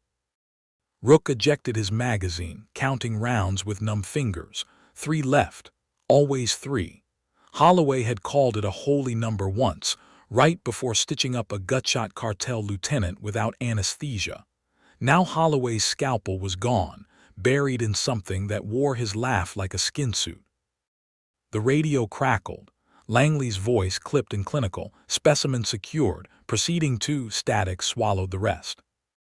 Teller crushed his cigarette underfoot. "They're dead." Simple, final. The words hung in the Humvee's stale air like gun smoke. Rook didn't look up from cleaning his rifle. Blood still flecked the bolt carrier. Not his, not entirely. "We should have burned the cave." His thumb traced the silver crucifix duct taped to the stock Doc's last gift. I flexed my splintered arm. The medics had pumped it full of enough painkillers to drop a horse, but the ache went deeper. Vasquez's bootlace was still tangled around my belt. The nylon fibers were crusted black where her fingers had clawed at them. Base lights glared through the bulletproof glass. MPs waved us through the gate with the bored indifference of men who'd never heard something whisper their mother's name in the dark. Debrief was a farce. Suits with clearance levels higher than their body counts nodded along to Langley's sanitized report. No mention of Brick's face peeling off like wet paper. No record of Doc's scalpel sinking into something that bled static. Just checkboxes and carbon copies. Teller vanished after signing the NDAs. Left his laptop on my bunk, hard drive scrubbed raw. The sticky note read, "They'll call again, don't answer." Rook caught me at the motor pool. Moonlight carved his face into something older. Saw the mission roster. He tossed me a set of dog tags, Vasquez S. The chain was snapped. "New team deploys tomorrow." Langley's voice crackled over the PA system, announcing containment success. The word tasted like a lie. I thumbed Vasquez's tags, still warm from Rook's grip, and watched the techs hose down the containment van's interior. The water ran pink. 3 days later, command reassigned us. Fresh faces around the briefing table. Kids. The projector flickered to life, displaying thermal scans of a Nevada sinkhole. The pattern was familiar: bone circles, surgical incisions. The new demolitions expert cracked his knuckles. Another skinwalker. Langley adjusted his glasses. Negative. Preliminary scans suggest. It wears them first. The man in the diner booth was methodically tearing his napkin into strips, stacking them into a neat pile beside his coffee cup. His hands were broad, knuckles scarred, fingers tapping once, twice, against the chipped formica tabletop like he was counting down to something. The waitress refilled his cup without asking, her eyes flicking to the ranger badge clipped to his jacket. "Long drive ahead?" she asked, wiping her fingers on her apron. Eli Dawson didn't look up. "Winding Pines." Her smile faltered. "Oh, that's—" she glanced toward the kitchen, lowering her voice. "You know they don't keep rangers there long. Last guy quit after a month, said the trees talked to him." She laughed, but it came out thin. Eli folded a 20 under his coffee cup and stood, the chair legs scraping against linoleum. The waitress hesitated, then leaned in. "You didn't hear it from me," she whispered, "but the hunters who pass through, they say the deer out there don't run right, like their legs bend backward sometimes." The highway narrowed to gravel an hour later, pines crowding in until their shadows stitched the road into a tunnel. Eli rolled down the window, no birdsong, just the creak of branches rubbing together in a way that sounded almost like speech. The GPS flickered out 10 miles from the station. He wasn't surprised. The ranger post looked like it had been shoved into the clearing by some disinterested giant. Weathered cedar planks, a sagging porch, a rusted weather vane stuck at northeast. Eli kicked aside a scatter of pine cones, arranged in a near-perfect circle, though he didn't notice, and shouldered open the door. The air inside smelled like mildew and something sharper, metallic. The previous occupant had left in a hurry. A half-eaten sandwich fossilized on the desk. A pair of boots kicked off mid-step near the wood stove. Eli spent the first evening dragging the generator out back, tuning the shortwave, lining his boots up by the door in strict parallel. Routine steadied him. He slept with his sidearm under the pillow and dreamed of sand, wrong since he'd never been deployed to a desert, and woke to find muddy handprints smeared across the kitchen window. Too small for a man's. Too many fingers. The muddy prints were dry by dawn, flaking at the edges like old scabs. Eli pressed 2 fingers to the glass, cold, despite the morning sun bleeding through the pines. 5 fingers. No, 6. The extra digit curled like a question mark at the base of the palm. He exhaled through his nose, grabbed a rag from the sink and wiped the window clean. Probably just kids. Probably. The next 3 days passed without incident. Routine settled like dust. Patrol the perimeter at dawn, log animal sightings: deer, a lone fox, nothing with backward knees, eat canned beans at the desk while the radio spat static. On the 4th evening he found a gutted rabbit on his porch step. Not torn apart by coyotes, neatly split down the belly, organs arranged in a spiraled pattern on the wood. No blood, just a cold, greasy sheen. Eli buried it behind the station with a spade from the shed. The earth was soft there, too soft, like something had been digging recently. He marked the spot with a broken branch jammed upright into the dirt. That night, the wind carried a sound like wet fabric tearing from the tree line. He slept with his knife in his fist. The distress call came at 3:17 a.m. Dispatch's voice crackled through the shortwave, frayed at the edges. "Ranger Dawson, we've got a missing hiker. Lucas Hale, last ping near Black Creek Basin. Overdue 3 days. Family says he's ex-military, knows how to handle himself. Over." Eli's fingers tightened around the radio receiver, the static hiss filling the station like a held breath. "Copy that, dispatch. En route at first light." He didn't mention the rabbit, didn't mention the handprints. The words ex-military hooked in his ribs like they seemed to whisper, but he shoved the thought down. Routine. Stick to routine. Dawn came gray and damp, the pines sweating mist. Eli packed methodically. First aid kit, water, flares. His sidearm. The map of Black Creek Basin was dotted with red X's where hikers had vanished over the years, always in clusters, always near the same jagged bend in the creek. He folded the map sharp enough to crease the paper, tucked it into his breast pocket. The hike-in was too quiet. No scuttling in the underbrush, no distant caws. Just the squelch of his boots in the mud and the occasional snap of a branch, except the snaps came from above, where nothing should be moving.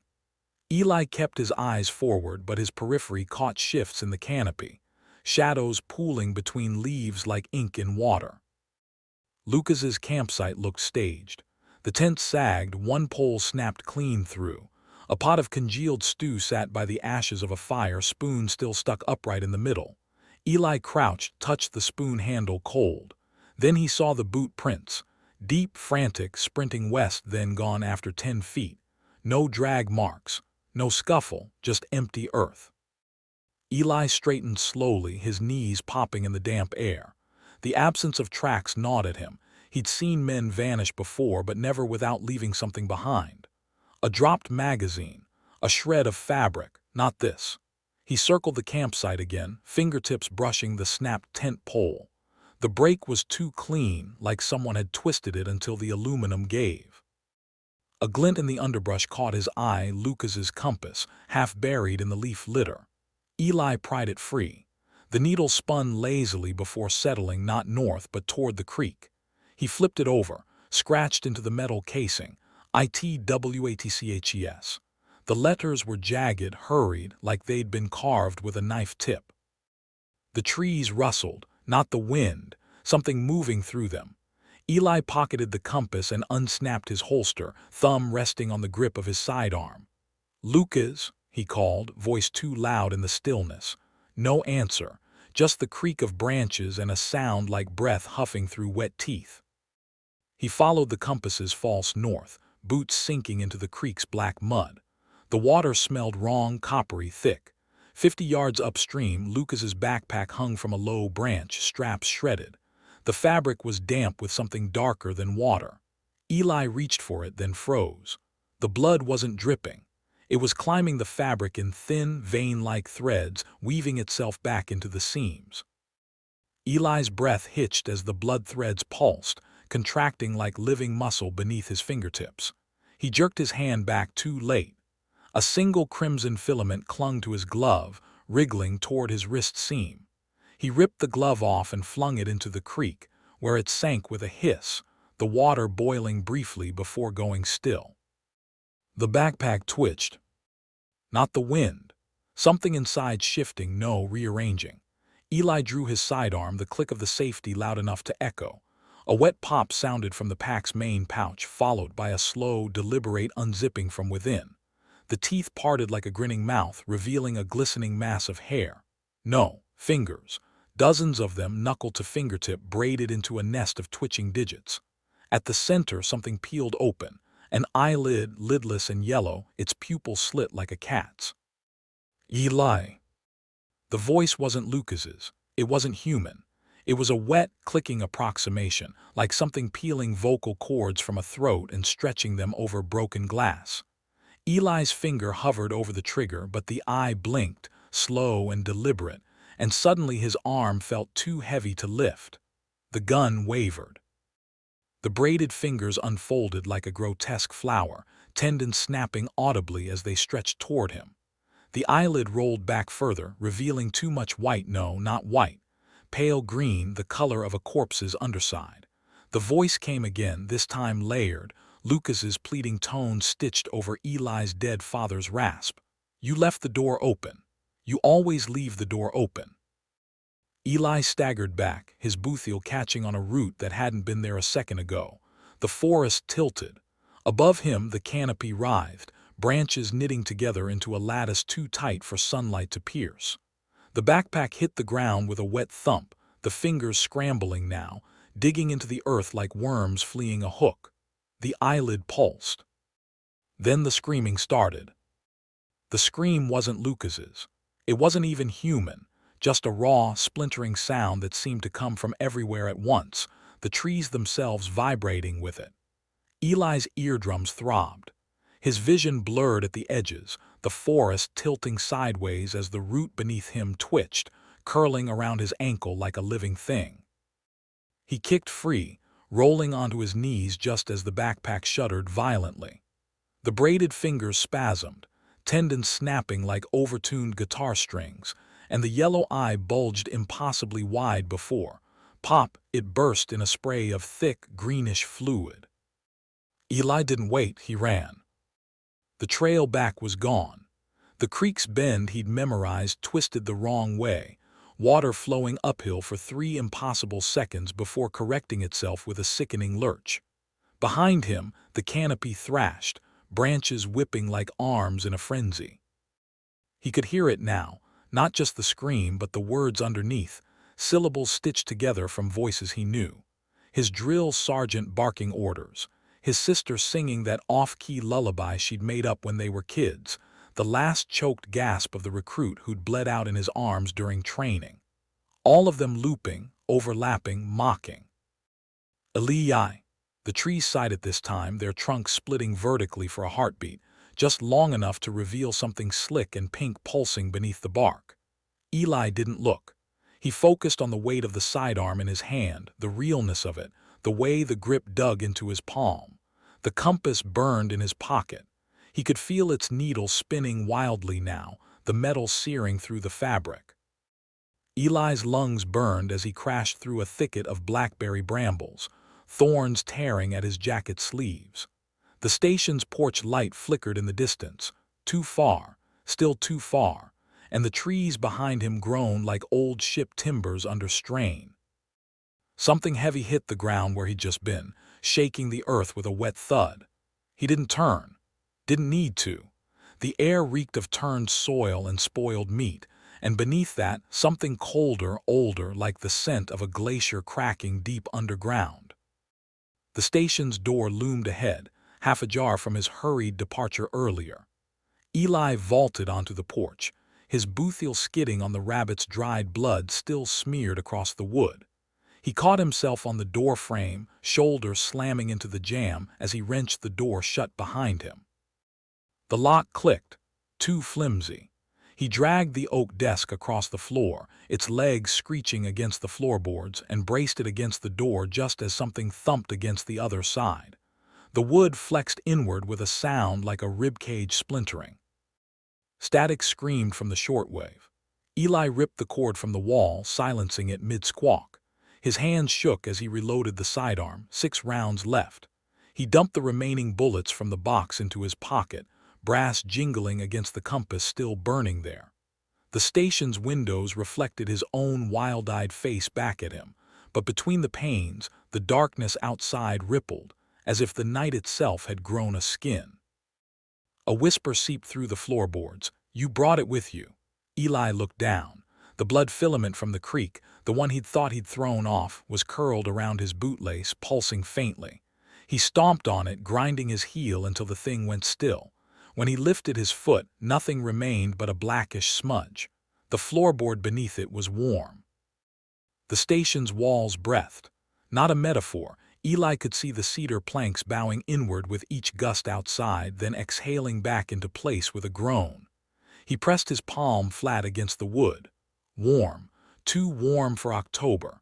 Something scraped along the foundation, slow and deliberate, like a butcher's knife being whetted.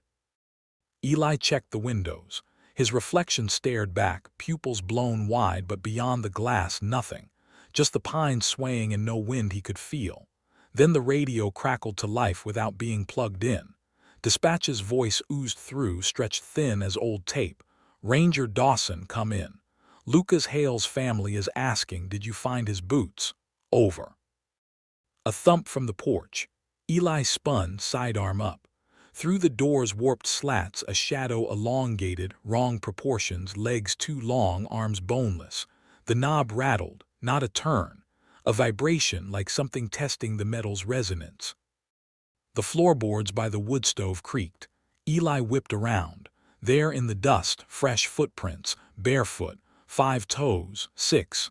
The extra digit curled inward like a hook. They led to the desk where the logbook lay open. Eli hadn't left it that way. The logbook's pages fluttered despite the still air. Eli's own handwriting stared back at him, except he hadn't written a word since yesterday. The entries spanned weeks, months, all dated ahead in precise script. October 14th, found Lucas's boots by the creek. They were still laced. November 3rd, the trees sing at 3 a.m. now. I've started singing back. The last entry, today's date, read, "It wears them first."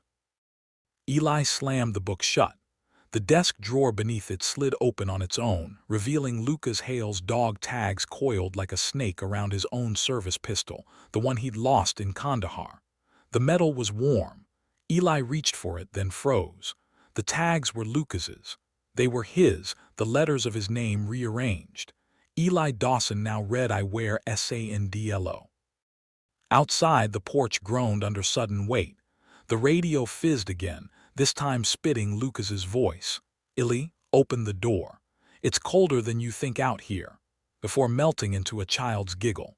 The desk scraped backward an inch as something leaned against the door, the wood groaning under pressure no storm could account for. Eli backed toward the wood stove, his heel catching on the extra set of footprints.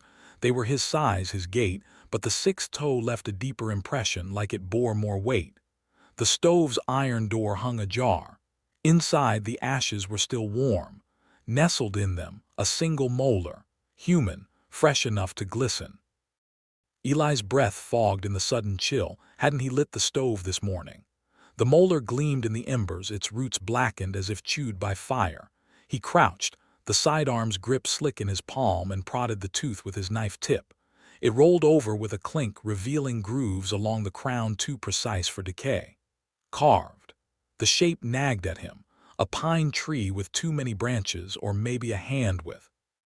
The radio gasped to life again, this time in dispatch's usual monotone, except the words curdled halfway through. Ranger Dawson, confirm. Are you experiencing static at the station? Over. The last syllable stretched like taffy over before dissolving into white noise. Eli lunged for the receiver, but the cord slithered away, coiling around his wrist like a live wire. The plastic casing cracked open, spilling not circuits but a slow ooze of what looked like tree sap, thick, amber, reeking of rotted honey. Outside, the porch steps creaked in a pattern Eli knew by heart. Left foot heavy old knee injury, right foot dragging slightly, shrapnel still lodged near his hip. His own gait.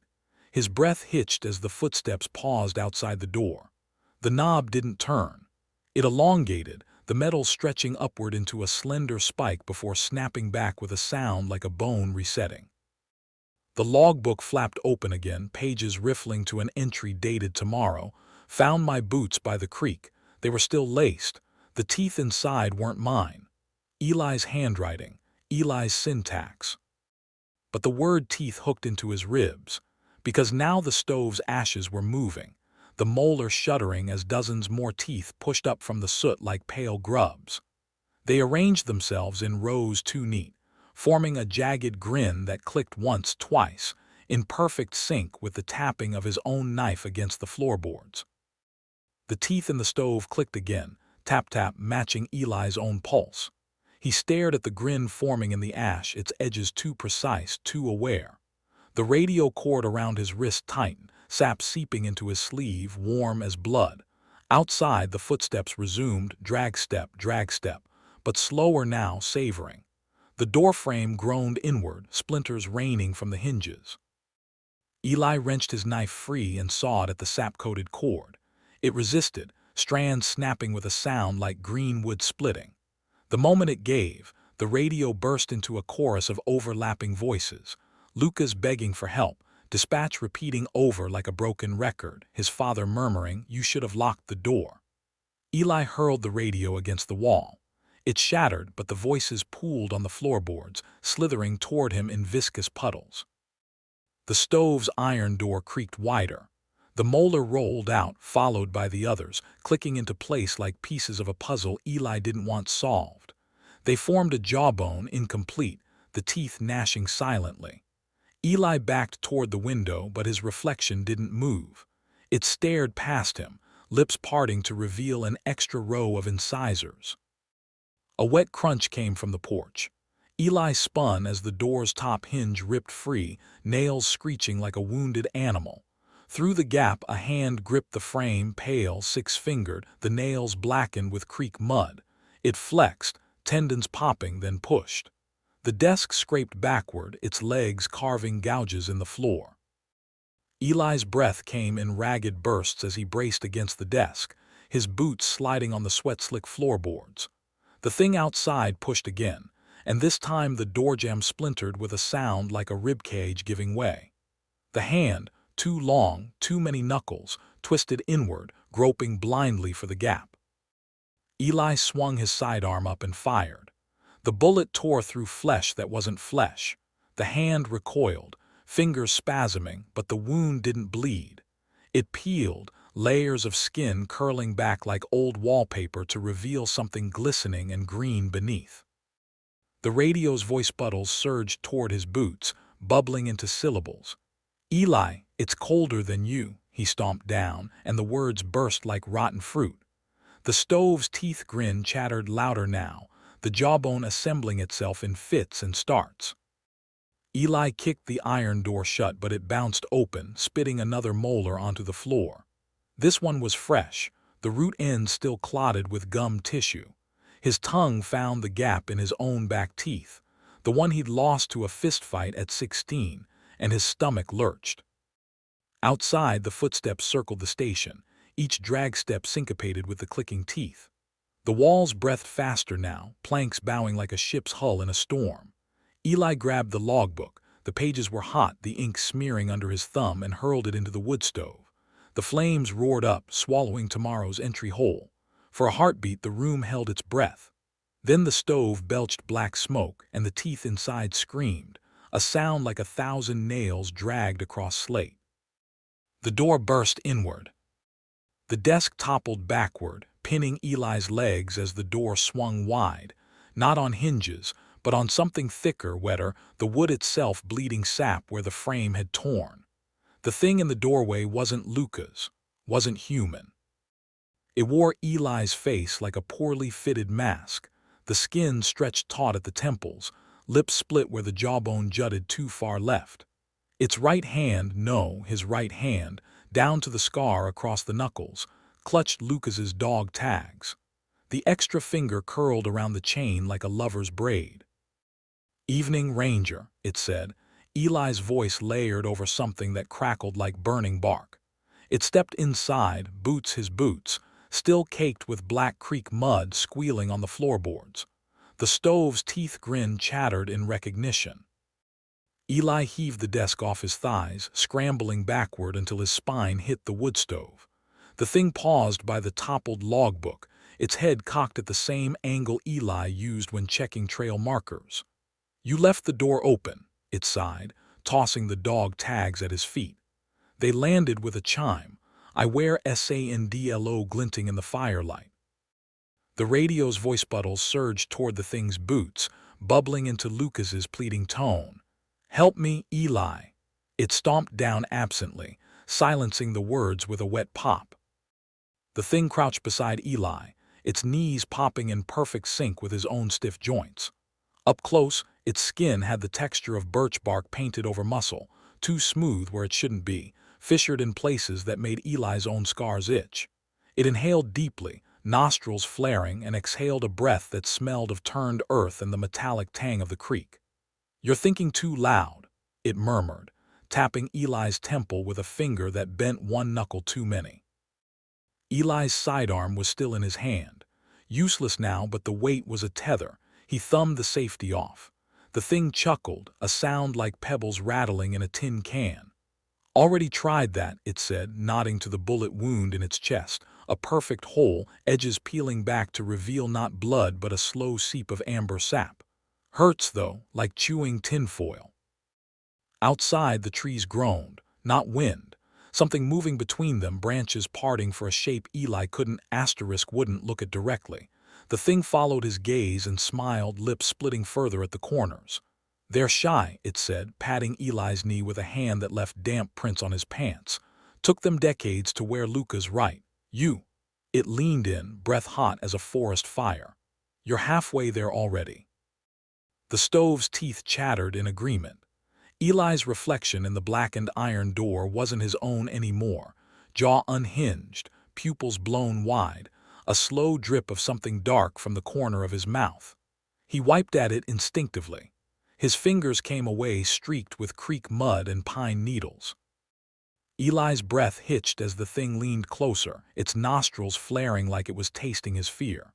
The radio's voice bubbles had congealed around its boots, forming a sticky halo that pulsed with half-formed words.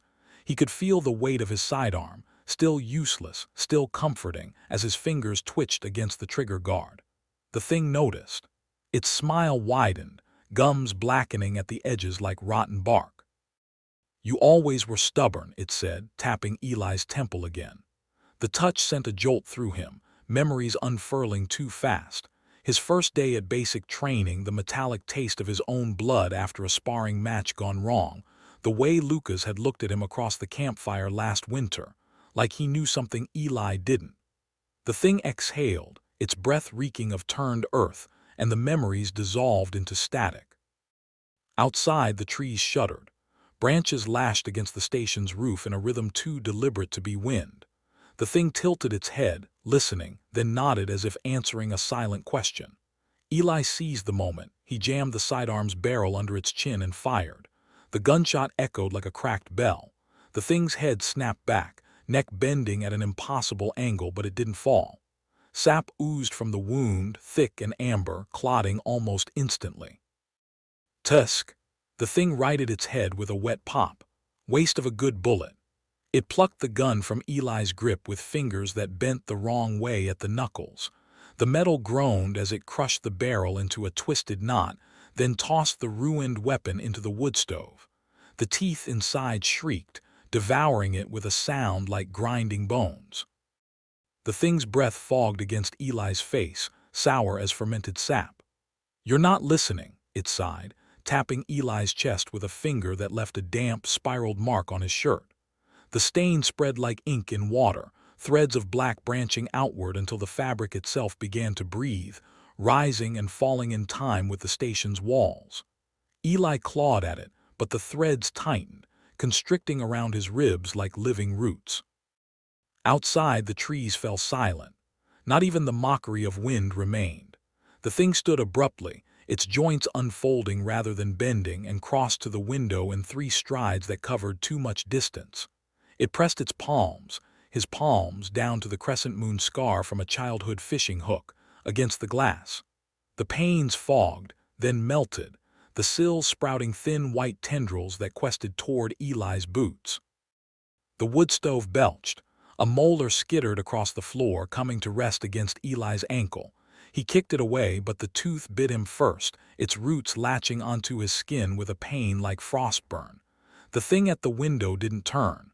"They're hungry," it said, as the molar dissolved into a blackish smear on Eli's sock. "You should feed them." Eli's vision swam. The station's ceiling warped, planks twisting into the knotted shape of a pinecone. The extra set of footprints, his footprints, glowed faintly where they'd trodden in the radio's voice buttles, each step illuminated from beneath like bioluminescent fungus. He staggered upright, the roots in his shirt flexing as he moved, and lunged for the kerosene lantern hanging by the door. The lantern's glass was cold in Eli's grip, but the kerosene sloshed heavy inside, still half full. The thing at the window turned its head too far, neck creaking like a rusted hinge, and watched him with eyes that weren't eyes, just pits of black sap where his own blue irises should have been. "Clever," it said, voice peeling into layers, Lucas's drawl over Eli's own rasp. The radio's voice buttles surged toward it, forming words Eli couldn't parse, syllables clotting like spoiled honey. He ignored them, fumbling for the matches in his pocket. His fingers brushed the compass, still searing hot, and he hissed as the metal branded his palm. The thing smiled. A molar fell from its gums and hit the floor with a clink. Eli struck the match. The flame guttered, then caught, painting the station's walls in frantic shadows. He didn't hesitate. He appended the lantern over the desk, kerosene splashing across the logbook, the maps, the dog tags coiled there. The fire leapt hungrily, devouring the pages where future entries had already been written in his hand. The thing didn't move, just watched as the flames licked toward its boots. The fire didn't burn right. The kerosene spread in thick, branching tendrils, too slow, too deliberate, licking up the walls in patterns that mirrored the trees outside. The thing by the window inhaled deeply, its chest expanding with a sound like 100 pine needles rustling. "Tastes like home," it sighed, and the flames twitched toward it like eager dogs. Eli stumbled back, his bootheel crunching on teeth. The roots beneath his shirt writhed, burrowing deeper. He could feel them now, not just in his ribs but in his thoughts, threading through his memories like ivy through a fence. The thing tilted its head, sap eyes gleaming, and Eli remembered. Lucas by the creek last winter, his breath fogging as he pointed to the ice-shrouded trees. "See how they lean," he'd murmured. "Like they're listening." The station's roof groaned. Eli looked up just as a length of splintered wood peeled back like a banana skin, revealing the sky. No, not the sky. A ceiling of intertwined branches, their undersides pulsing with something that wasn't sap. The thing by the window followed his gaze and smiled, lips splitting further at the corners. "Told you," it said. "Shy." A tooth dislodged from Eli's back molars with a wet pop. He spat it into his palm, the one he'd lost at 16, root still ragged, and the thing's smile widened. "There he is," it whispered, as the tooth in Eli's hand sprouted thin, hair-like roots that quested toward his wrist. He flung it into the fire, where it burst like a seed pod spraying embers that didn't fall. They hovered, glowing, forming a constellation too familiar, the jagged bend in Black Creek where hikers vanished. Eli's heartbeat throbbed in his ears as the ember constellation pulsed above him, Black Creek's outline etched in firelight. The thing by the window exhaled, and the embers scattered like startled insects, reforming into a new shape. The ranger station's floorplan with a single glowing dot marking the wood stove. The dot split into 2, then 4, then dozens, swarming toward Eli's boots in a mimicry of footprints. The roots in Eli's shirt constricted suddenly, yanking him backward as the thing lunged. He twisted away, but his fingers, grazed his throat, leaving trails of sap that burned like salt in a wound. The station's walls breathed inward, planks groaning as they bent toward the thing like supplicants. Eli kicked the kerosene lantern into its path. Glass shattered. Flames leapt up the thing's legs with a sound like bacon frying, but it didn't scream.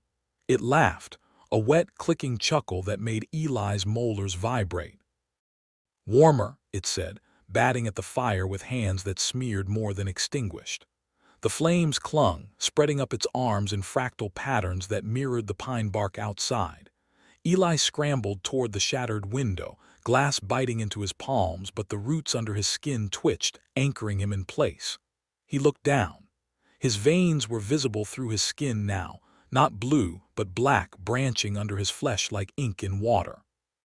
The radio's voice bubbles surged toward him, congealing around his boots into a sticky chorus. "Eli, join us." He stomped down hard. The voices burst, but the splatter reformed instantly into tiny, grasping hands that climbed his pants seams. Behind him, the thing shrugged off the last of the flames, its skin charred in perfect whorls, tree rings. Eli realized with dawning horror. It flexed its fingers, knuckles popping in reverse order, and took a step forward. The floorboard beneath it sprouted, wood fibers unraveling into rootlets that lashed toward Eli's ankles. The rootlets coiled around Eli's ankles like noose ropes, their tips needle-sharp as they pierced his skin. He didn't scream. The pain was distant, muffled, like hearing gunfire through water. His veins pulsed black beneath his wrists, branching upward in jagged lines that mirrored the creek on the maps now curling to ash in the fire. The thing took another step, its charred skin sloughing off in sheets to reveal something glistening and raw beneath, too much like freshly stripped pine wood. "You're late," it said, tilting its head toward the shattered window. Outside, the trees stood motionless, their branches interlaced too tightly, too perfectly, like a net waiting to drop. The thing's voice splintered into layers, Eli's own baritone fraying at the edges into Lucas's drawl, into Dispatch's static, into the wet, clicking hum of the thing that had spoken from the backpack. "They've been waiting since the first ranger, since the first footstep." Eli's tongue was too heavy. He tasted pine resin, iron, the ghost of honey gone rancid. The roots in his chest twitched, pushing something up his throat, a tooth, maybe, or a word. It lodged behind his teeth, throbbing. The thing smiled, its lips peeling back to reveal gums studded with molars that didn't match. Eli recognized one, the snaggletooth Lucas had joked about after too much whiskey last winter. The floorboards between them bulged suddenly, the wood grain separating like a zipper. A hand erupted from the gap, pale, six-fingered, the nails black with creek mud. It gripped Eli's wrist, its touch freezing, and pulled. Eli's vision doubled. The station blurred, replaced by a memory not his own. Lucas kneeling by Black Creek, his fingers trailing in the water as something pulsed beneath the surface, his lips moving in a whisper Eli couldn't hear. The vision snapped like a branch. The hand was gone. The floor was whole, but Eli's wrist bore 6 finger-shaped bruises already darkening. The thing exhaled, a breath that smelled of wet earth and something older, metallic, like the inside of a struck match, and Eli's vision swam. His reflection in the blackened window glass was wrong. The jaw unhinged slightly, teeth too numerous now, crowding each other like saplings fighting for light. The roots under his skin pulsed in time with the station's groaning walls. Outside, the trees had gone still, not silent, never silent, just waiting. Eli's tongue found the gap where his molar had been. The empty socket ached, but beneath that pain deeper, something itched. He gagged as a thin, fibrous strand wriggled up his throat, tasting of pine sap and copper. He spat it into his palm, a rootlet, hair-fine, glistening with his own saliva. The thing smiled approvingly, its teeth clicking in unison with the stove's gnashing molars. "Almost time," it murmured, crouching until its sap eyes leveled with Eli's. Up close, its skin wasn't skin at all, just layers of bark masquerading as flesh, the whorls too precise, too familiar. Eli's free hand twitched toward his own face, tracing the raised scar along his jawline. The thing mirrored him exactly, its fingertip splitting open to reveal a seam of amber resin. Eli's breath hitched as the rootlet in his palm moved, coiling around his finger like a living ring. The thing's grin widened, its lips splitting at the corners with a sound like tearing canvas. "First one's always the hardest," it said, plucking the rootlet from Eli's hand and pressing it to its own tongue. The fibers writhed, embedding themselves into the thing's gums with a wet click. The station's walls shuddered. Planks groaned as they warped inward, forming arches too much like rib cages.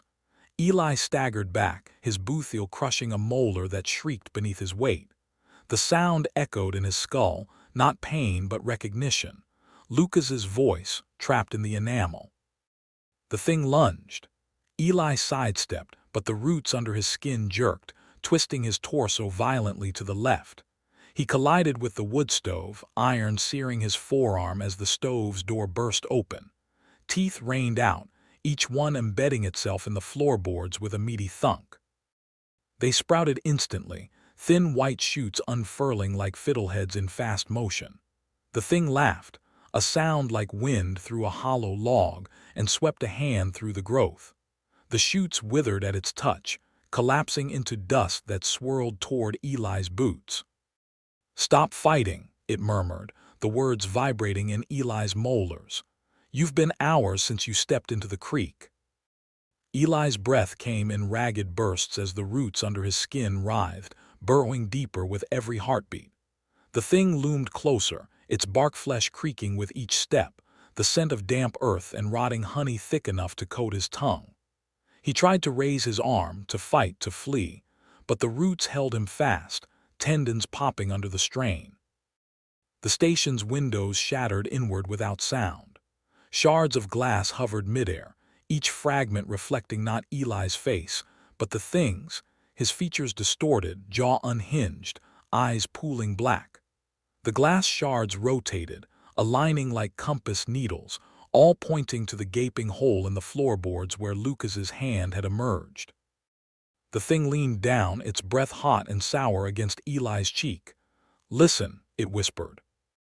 And Eli heard. The sound wasn't sound at all. It was memory made liquid, pouring into Eli's ears like molten lead. His father's voice first, rough with bourbon and regret. "You don't walk away from blood, boy." Then Lucas's last words before static ate the radio transmission. "Eli, it's not just the trees," before the line went dead with a wet crunch.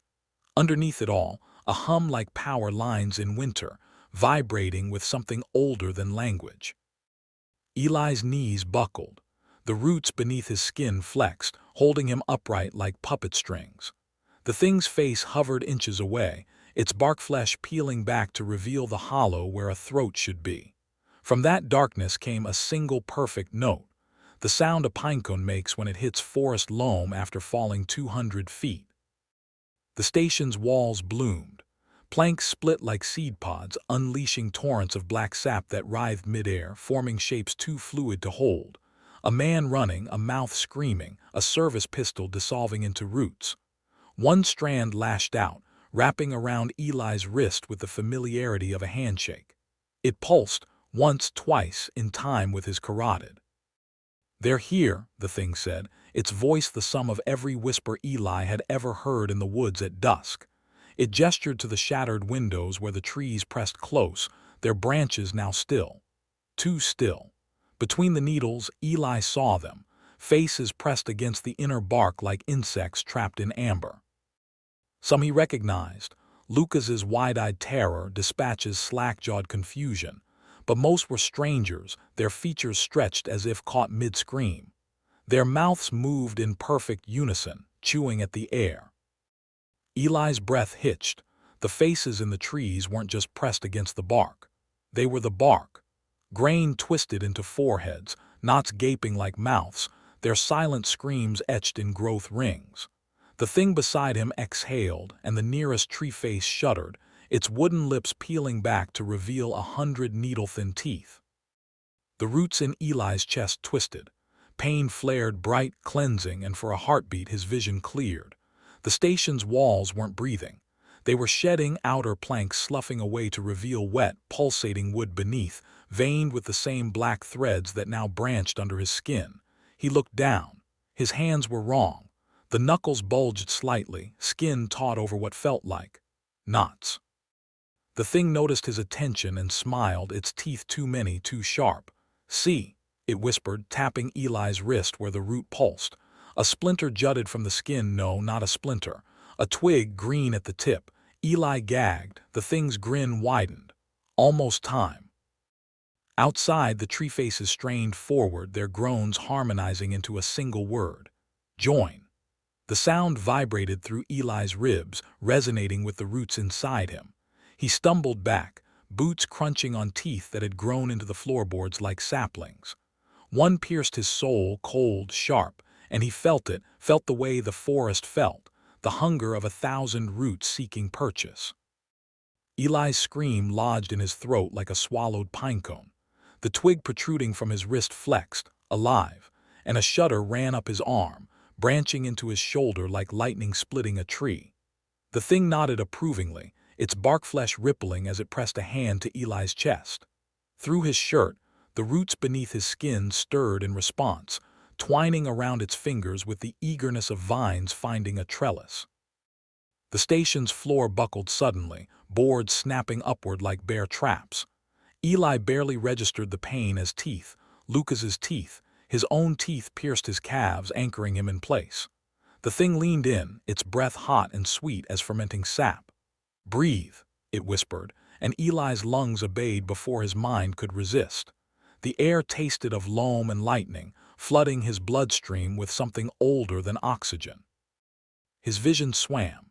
The station's walls dissolved into a memory not his own, a moonlit clearing where a man in a ranger's uniform, 1940s cut, the badge tarnished, knelt before a sapling no taller than his boot. The man's lips moved soundlessly as he pressed a palm to the young tree's trunk. His fingers sank into the bark like it was wet clay. When he pulled away, the imprint remained, a perfect handprint, fingers too long, the pinky cleft in two.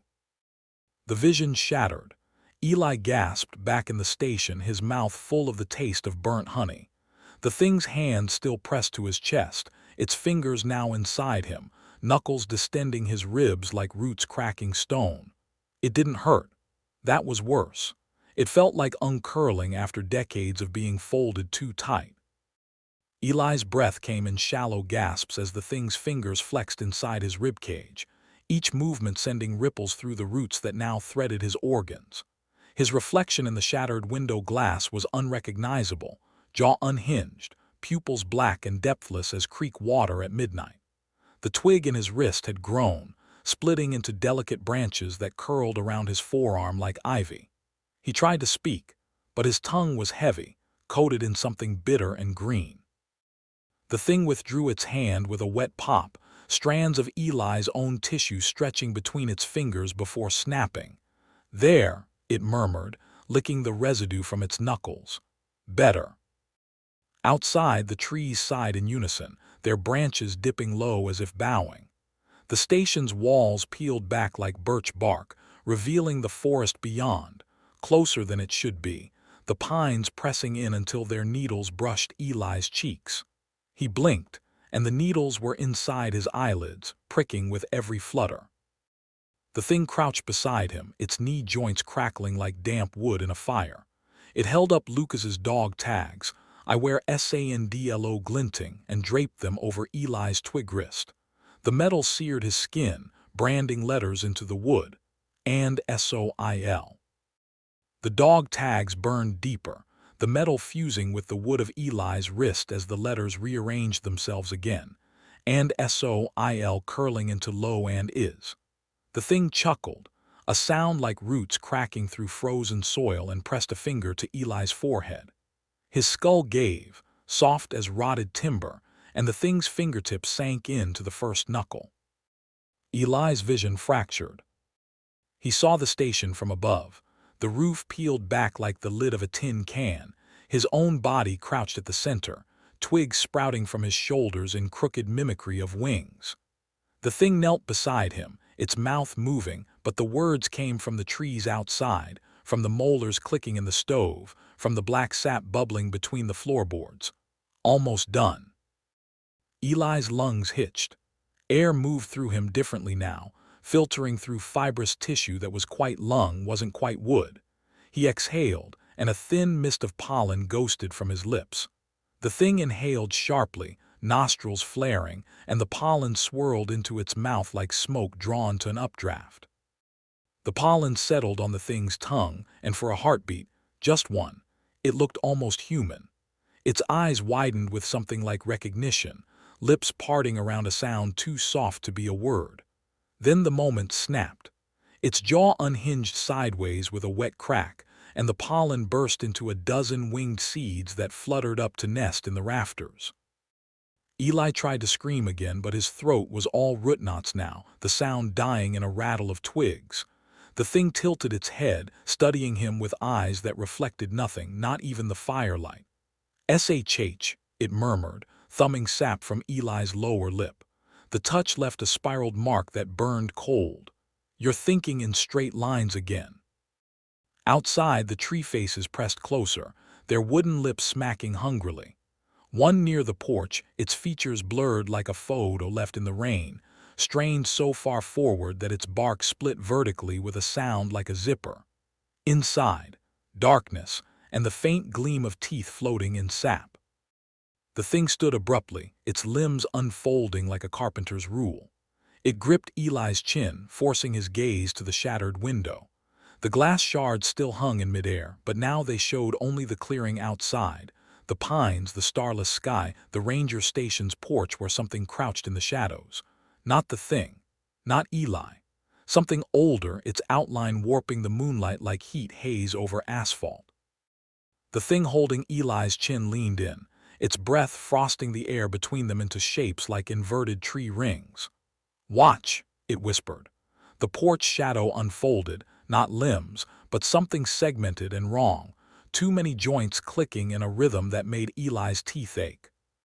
The glass shards trembled, their reflections fracturing further, each sliver now showing a different moment. Lucas screaming into the radio, Eli's first step into winding pines, a ranger from the 1940s pressing his palm to a sapling's bark. The images stuttered, then rewound, replaying faster until they blurred into a single streak of light. Eli's twig fingers spasmed.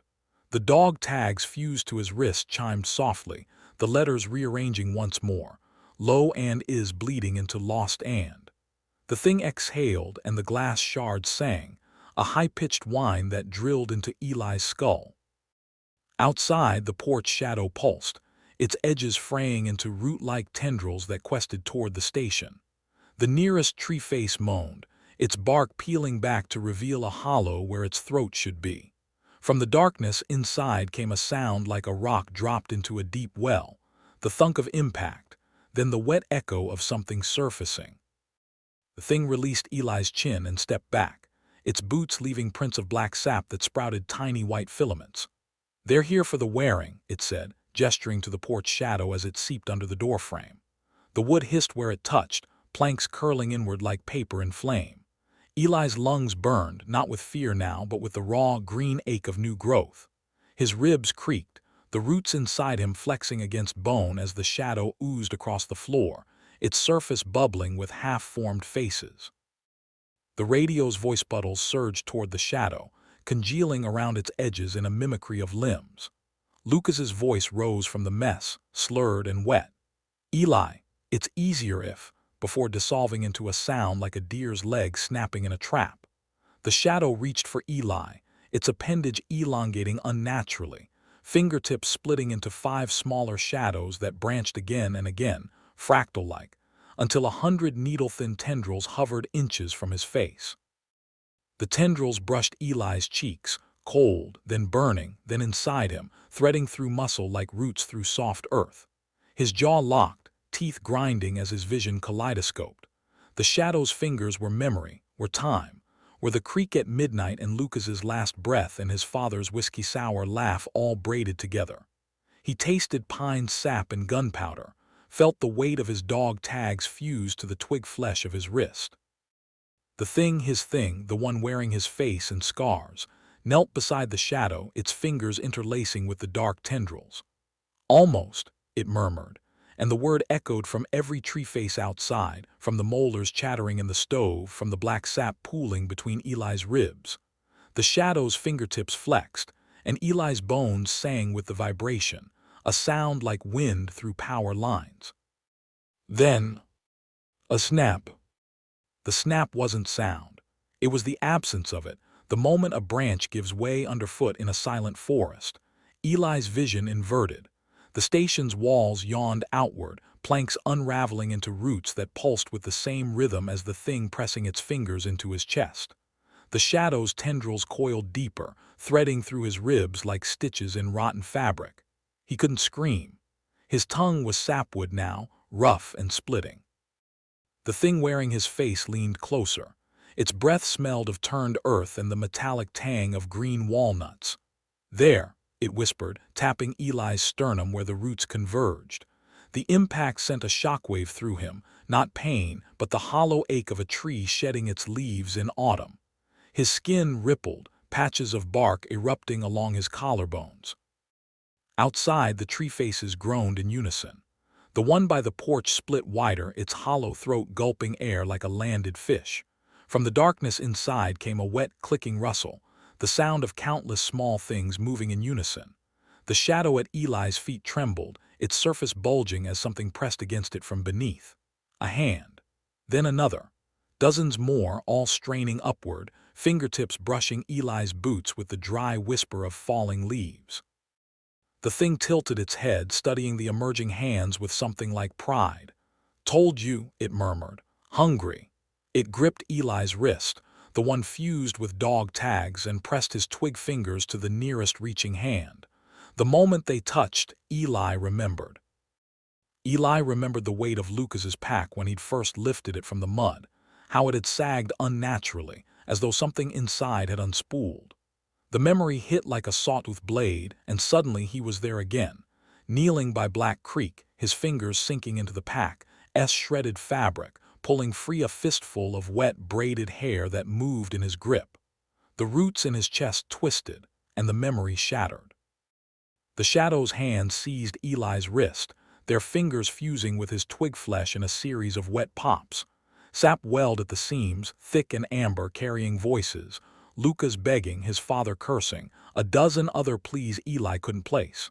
The thing crouched beside him, its knee joints crackling like kindling. "Listen," it whispered, and the voices resolved into a single sentence. "You left them behind." Eli's breath hitched. The dog tags on his wrist burned, the metal sinking deeper until it kissed bone. The letters rearranged again, lost and bleeding into and lost S as the shadow's hands pulled. Not downward, inward. Eli's vision doubled. He saw the station's ceiling, peeled back to the starless sky, and simultaneously through the floorboards to where roots pulsed like arteries in the soil below. Something moved there, not the shadow, but a vast, branching darkness that recognized him. The thing exhaled, and Eli's ribs bloomed. Bark split his shirt as pectorals became ridged wood, his sternum a knot where the roots converged. The pain was distant now, smothered under the green rush of growth. He tried to speak, but his tongue was a dry twig clicking against teeth that had grown too long. The thing stroked his cheek with fingers that left trails of moss. Almost, it murmured, and the word echoed from every tree face outside. The shadow's hands pulled again, inward, and Eli's bones bent like green wood. His vision fractured into 1,000 splinters, each showing a different moment. Lucas's fingers clawing at the mud, the ranger from 43 weeping into his palms, Eli's own reflection in the stove door, jaw unhinging sideways. The dog tags on his wrist melted into the wood grain, the letters and lost S dissolving into and SOL, the metal bubbling like pitch. The thing's fingers traced Eli's collarbones, now ridged like cedar bark. "Breathe," it whispered, and Eli obeyed, his lungs filling with spores that glittered in his chest like trapped fireflies. He exhaled, and the spores swirled toward the ceiling, catching in the cobwebs. No, not cobwebs. Fine rootlets dangling like lace. They absorbed the spores with a sound like rain on dry leaves. Outside, the tree faces shuddered. The one by the porch convulsed, its hollow throat disgorging a thick black tendril that lashed toward the station. It struck the windowsill, his windowsill, the one he'd carved his initials into last winter, and the wood splintered inward, revealing the tendril's core. A spine of knuckle bones, each vertebrae fused with rusted dog tags. Eli's stomach lurched. He knew those tags. Hail, L, the tendril writhed, bones clicking, and the tags swung wildly, showing their reverse side. "I wear SANDLO." The thing chuckled, pressing a sap-sticky palm to Eli's chest. "See," it murmured. The roots inside him surged in response, threading through muscle like ivy through a fence. Eli's heartbeat stuttered, too slow, too deep, a sound like an axe thunking into wet wood. The shadow's hands tightened around his wrist, their fingers sprouting, tiny rootlets weaving between his twig fingers in a grotesque parody of holding hands. Eli's breath came in ragged, fibrous hitches as the rootlets from the shadow's fingers twined through his own, their tips probing the gaps between his knuckles with eerie precision. The thing, his thing, watched with its head cocked, its expression flickering between Eli's own exhausted grimace and something far older, something that looked at him the way a landslide looks at a sapling. The dog tags in his wrist pulsed once, hot as a brand, and the letters slid again, and SOL into and SOL, before the metal liquefied entirely, seeping into the wood grain of his arm like mercury into parchment. The shadow's grip tightened, and Eli felt the bones of his wrist give, not breaking but bending, the way green willow does before it snaps back. A sound escaped him, not a scream but a creak, like wind through a hollow log. The thing's smile widened at the noise, its teeth rearranging themselves to match Eli's own crowding molars. "There," it whispered, and the word buzzed in Eli's skull like a saw in hardwood. Outside, the tree faces echoed it, their wooden lips smacking in unison. The shadow's hands tugged again, and this time Eli's vision didn't just fracture, it unspooled. He saw the station from above again, saw himself half-rooted to the floor, saw the tendril of knuckle bones and dog tags retracting into the porch tree's hollow throat. But beneath that deeper, he saw the forest floor split open like a wound, the soil parting to reveal a tangle of roots so vast it dwarfed the pines. And in the center, Eli's ribs split with a sound like kindling catching fire. Not pain, just the clean, wet pop of growth. The roots inside him surged outward, puncturing his skin in a dozen places, each one dripping amber sap that pooled on the floorboards and sprouted tiny white filaments. The shadow's hands withdrew, their fingers now threaded with Eli's own twig flesh, grafted together like a poorly healed fracture. His thing, knelt beside him, peeling back a strip of Eli's forearm bark with clinical curiosity. Beneath it, the wood grain pulsed with something darker, deeper. Almost, it repeated, but the word came from Eli's own mouth now, his vocal cords vibrating with the forest's cadence. The porch tree groaned in response, its hollow throat disgorging another knucklebone tendril that lashed toward Eli's chest. This one didn't stop at his skin. It entered, sliding between his ribs with the slick ease of a needle through wet fabric. Eli's vision inverted. He saw the station from below now, the floorboards transparent as ice, revealing the tangled mass beneath. Roots, yes, but not just roots. Faces. Dozens of them pressed together like knots in timber, their mouths stretched wide in silent screams. Lucas's face surfaced briefly, his lips moving around words Eli couldn't hear before the roots dragged him under again. The thing stood abruptly, its joints crackling like a tree in high wind. It gripped Eli's chin, forcing his gaze upward, not to the ceiling but to the absence where the ceiling had been. The peeled-back roof framed a sky that wasn't sky, a vast, branching darkness, its limbs twitching in a slow, rhythmic pulse. The thing's voice, when it spoke, came from everywhere at once. You left them behind. Eli's lungs inflated with spores instead of air, each breath a crackling, fibrous rasp that tasted of damp earth and the iron tang of something older. The knucklebone tendril pulsed inside his chest, its vertebrae clicking in time with the shuddering of the roots beneath the floorboards. The thing, his asterisk thing, released his chin and stepped back, its boots leaving prints of black sap that sprouted tiny, questing roots toward Eli's ankles. The station's walls groaned. Planks split like overripe fruit, revealing the pulsing dark beneath, not wood but something alive and waiting. Eli's reflection in the shattered window glass was gone. In its place, a face he almost recognized, jaw unhinged, eyes hollowed out by growths that dripped sap like tears. The porch tree's tendril flexed inside him, and Eli remembered. The weight of Lucas's dog tags in his palm last winter, the way the metal had gone ice cold when Lucas joked about the trees listening. The way Eli had laughed, tossing the tags back, "You're losing it, Hale." The memory twisted, became the pack by Black Creek, the braided hair moving in his grip. The roots in Eli's chest tightened, and the memory sprouted thorns. The thing tilted its head, bark flesh creaking. Almost, it whispered again, but the word came from Eli's own mouth now, his vocal cords vibrating with the forest's cadence. Outside, the tree faces echoed it, their hollow throats gulping the syllables like water.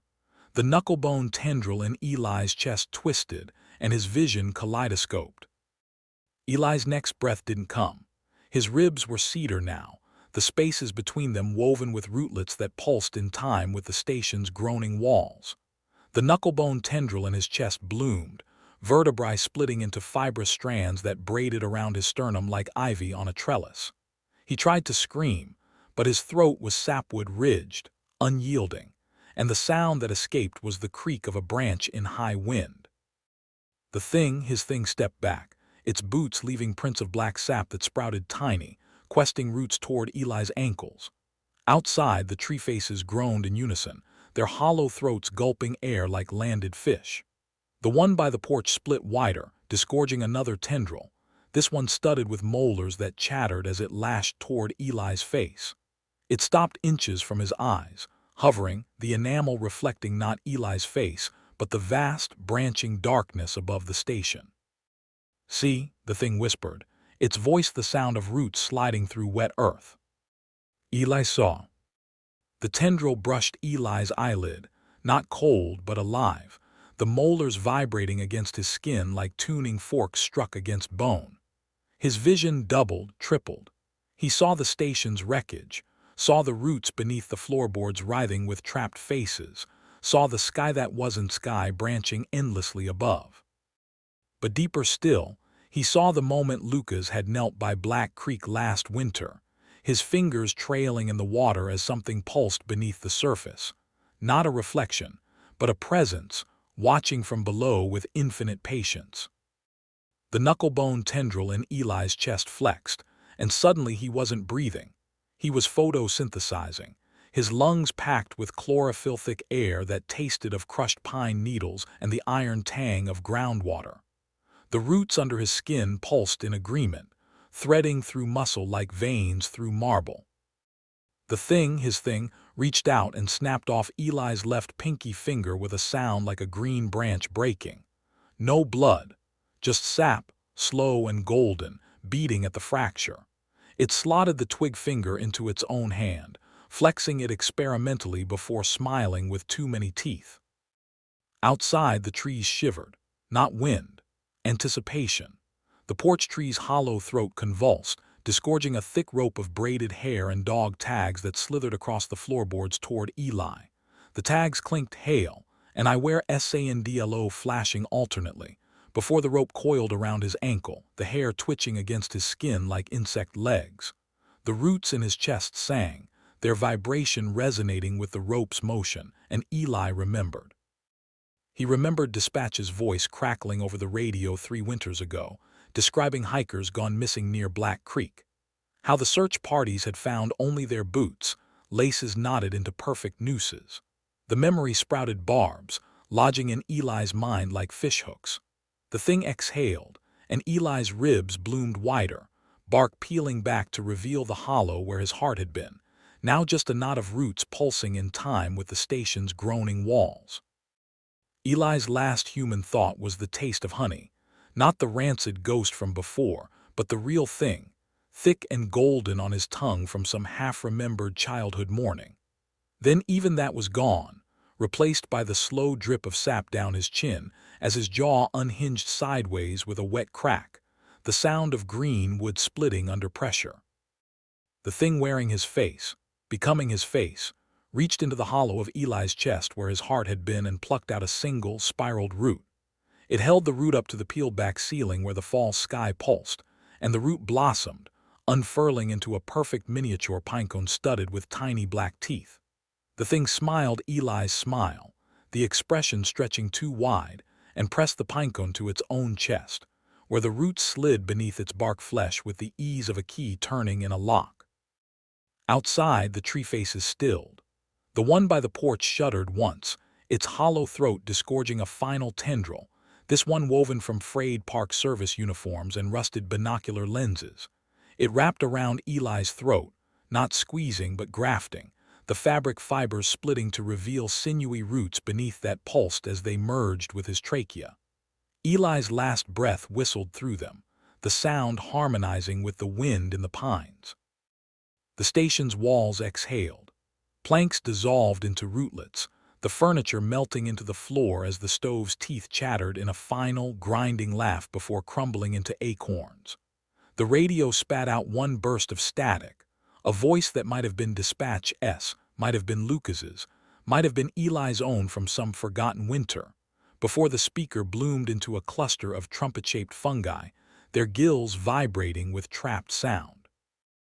Eli's vision darkened at the edges, not like fading consciousness, but like bark thickening over a wound. His fingers, no, twigs now, curled involuntarily, scraping against the floorboards that had begun to breathe in time with his own ragged, fibrous gasps. The thing wearing his face leaned down, its breath hot with the scent of turned earth and old honey, and pressed the pinecone teeth against Eli's splitting sternum. The pain was different now, not sharp, not even pain, really, just the slow, inevitable pressure of a sapling breaking concrete. Eli's throat vibrated with a sound that wasn't his, a low hum that harmonized with the wind through the pines outside. The tree faces echoed it, their wooden lips smacking in wet unison. The station's walls sighed inward, planks softening into pulp as rootlets burst through the gaps like eager fingers. One brushed Eli's cheek, his cheek, still skin for now, and left a trail of moss in its wake.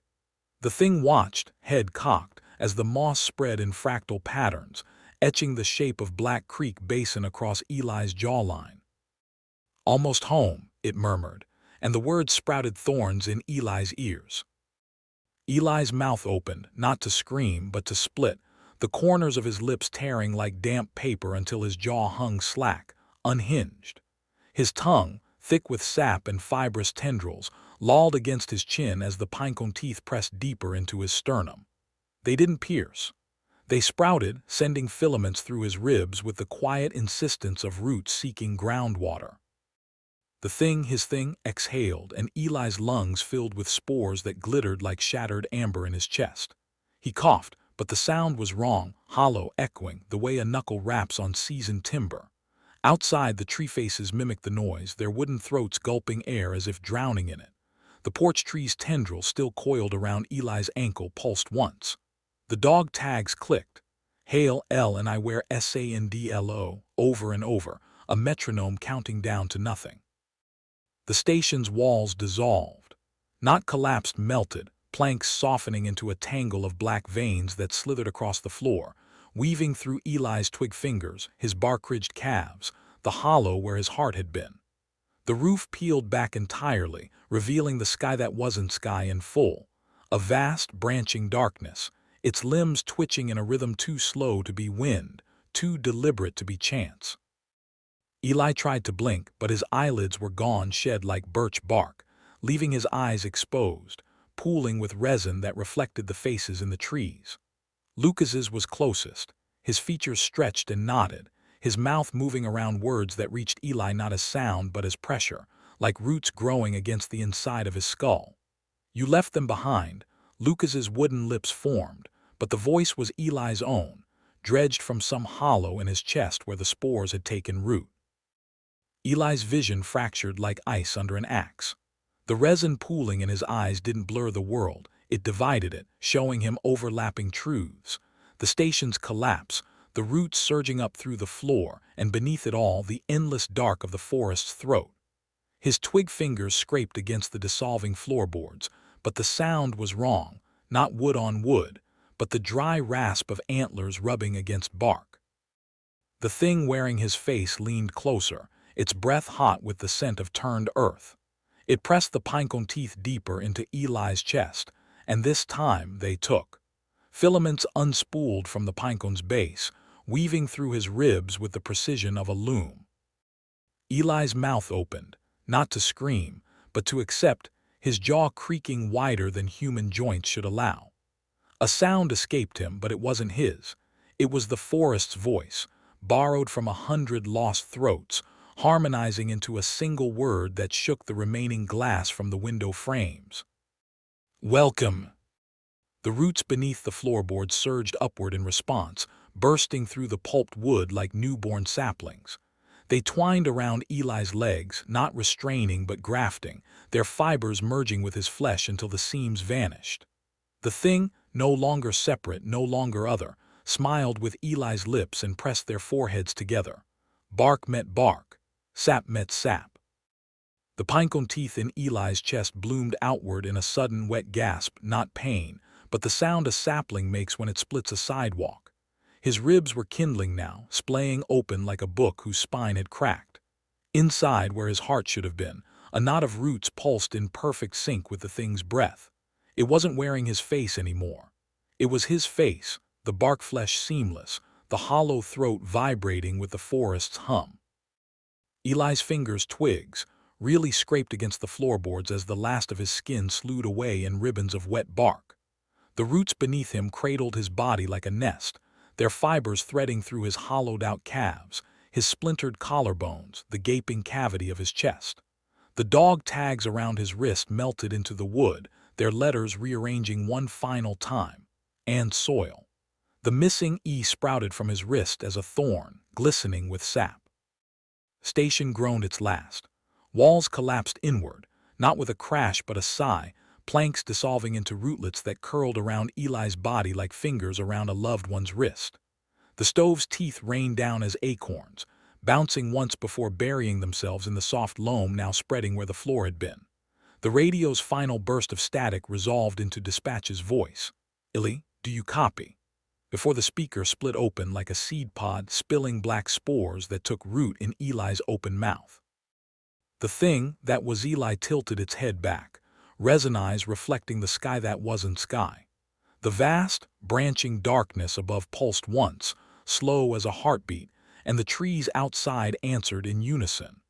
Their roots surged upward, breaking through the station's remains with the quiet inevitability of dawn. The porch tree, its hollow throat now gaping wide, lashed a tendril around Eli's waist, lifting him effortlessly. His body was weightless, hollow as a bird's bone, his veins threaded with mycelium that shimmered in the half-light. The thing that was Eli didn't walk toward the porch tree, it unfolded, roots retracting like a measuring tape snapping back into its casing. The tendril around its waist pulsed once, wet and warm, before lifting it higher, until its bark flesh brushed the tree's gaping maw. Inside, the darkness wasn't empty. It breathed.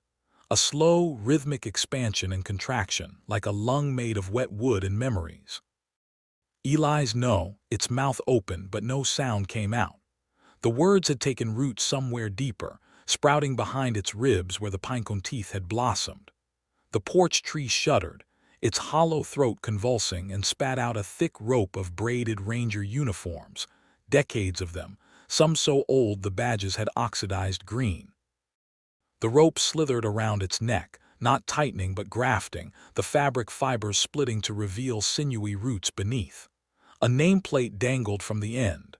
Dawson, E. The metal was warm.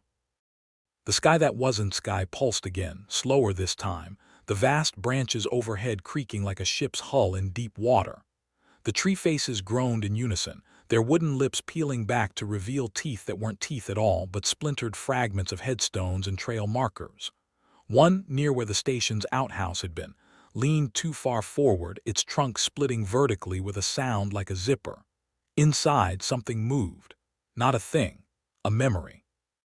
The thing that was Eli saw its father, not the drunk, broken man it remembered, but a younger version, kneeling in a clearing with his palms pressed to a sapling's trunk.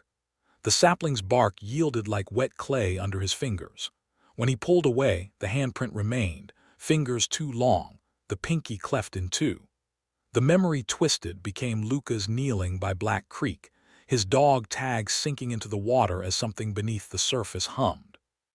The rope of uniforms tightened, not around the thing that was Eli's throat, but into it, stitching itself between the ridges of bark flesh like sutures closing a wound. The nameplate Dawson, E, melted on contact, the letters bleeding into the wood grain until they spelled and soil again.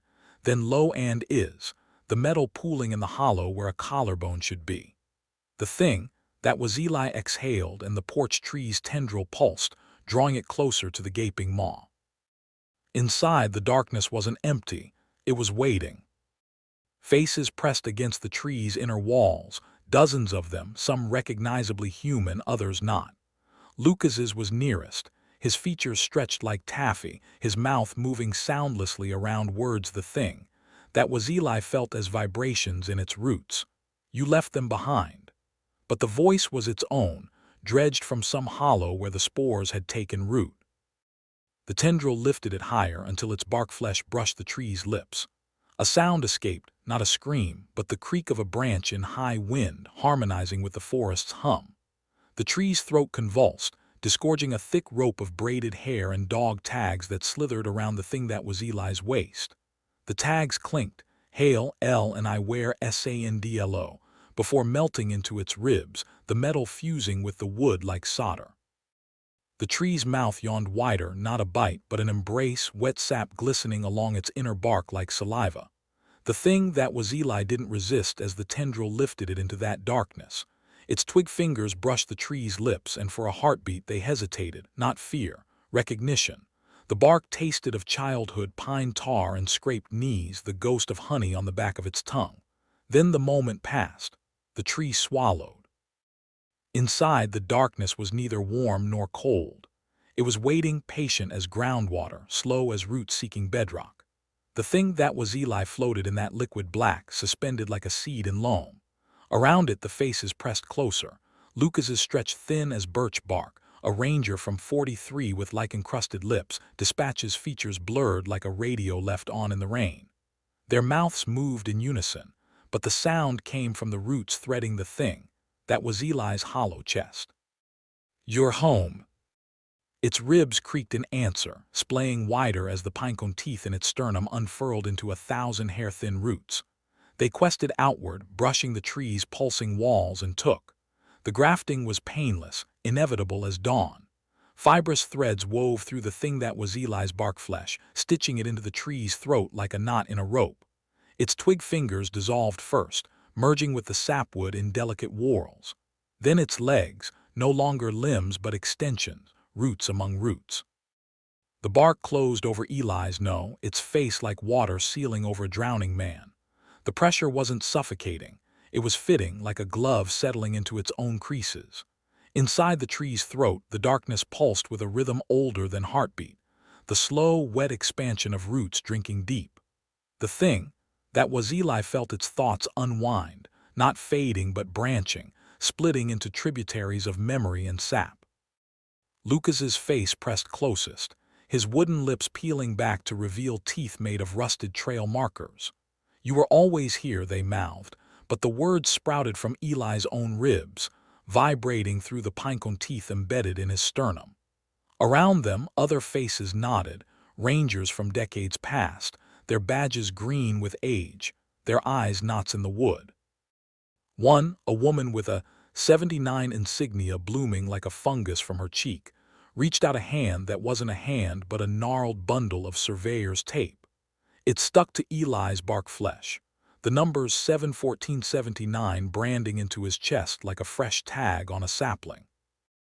Outside, the station was gone, not collapsed, consumed. The floorboards had dissolved into a carpet of moss that whispered against the tree's roots with every gust of wind. The stove's teeth lay scattered like acorns, already sprouting tiny white filaments that quested toward the tree's base. Only the radio remained, its casing split open like a seed pod, the speaker vibrating with a sound too low to hear but too deep to ignore, the forest's voice, thrumming through the roots.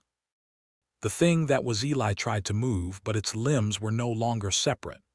Twigs flexed where fingers had been, not bending but growing, extending into the tree's wet walls. Its chest cavity, hollow now, rib bones splayed like kindling, filled with something that wasn't air but time, the slow drip of decades, the creak of growth rings forming. The pinecone teeth in its sternum pulsed once, then burst open in a silent explosion of winged seeds. They spiraled upward, catching in the tree's throat, where they lodged and began to knit. The seeds took root in the tree's throat with a sound like rain on a tin roof, 1,000 tiny impacts, each one whispering Eli as they burrowed into the wet wood. His name wasn't his anymore. It belonged to the forest now, traded for the slow unraveling of his thoughts into something older, something that grew in rings instead of straight lines. The pinecone teeth in his chest, no, its chest, bloomed wider, their filaments threading deeper into the tree's flesh, stitching him into its history like a footnote in a ledger no one would ever read. Outside, the wind shifted, not wind breath. The trees exhaled in unison, their branches creaking as they leaned toward the hollow where the station had been. One, an ancient pine with bark like shattered pottery, split open from root to crown, its insides glistening with the same black sap that now coursed through the thing that was Eli's veins. From the fissure a hand emerged. Not a hand, a memory. Eli's father's fingers, but wrong. The pinky cleft in two, the nails hardened into yellowed bark. It groped blindly before seizing a fistful of air and pulling. The tree's trunk peeled back like rind, revealing a hollow where its heartwood should have been. Inside, things moved. Not just faces this time. Shapes. Ragged uniforms hanging limp from hooks made of antlers. Dog tags rusted into illegibility.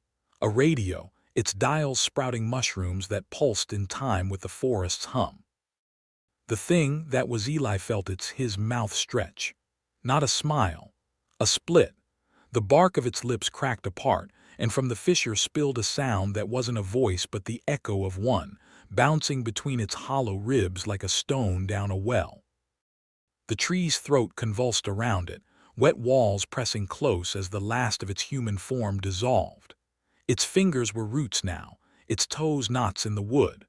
Only the dog tags remained, and SOIL, the metal warping as tendrils of mycelium threaded through the letters, rewriting them into something the forest could swallow.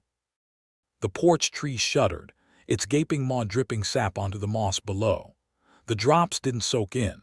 They sprouted, each one unfurling into a tiny, perfect sapling that reached for the sky with needling fingers. One brushed the thing, that was Eli's bark flesh, and for a heartbeat it remembered.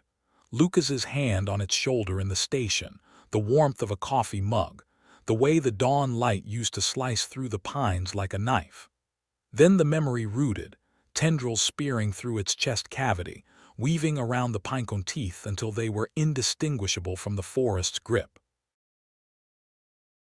Thank you for listening to tonight's stories. If you enjoyed them, please leave a like and subscribe.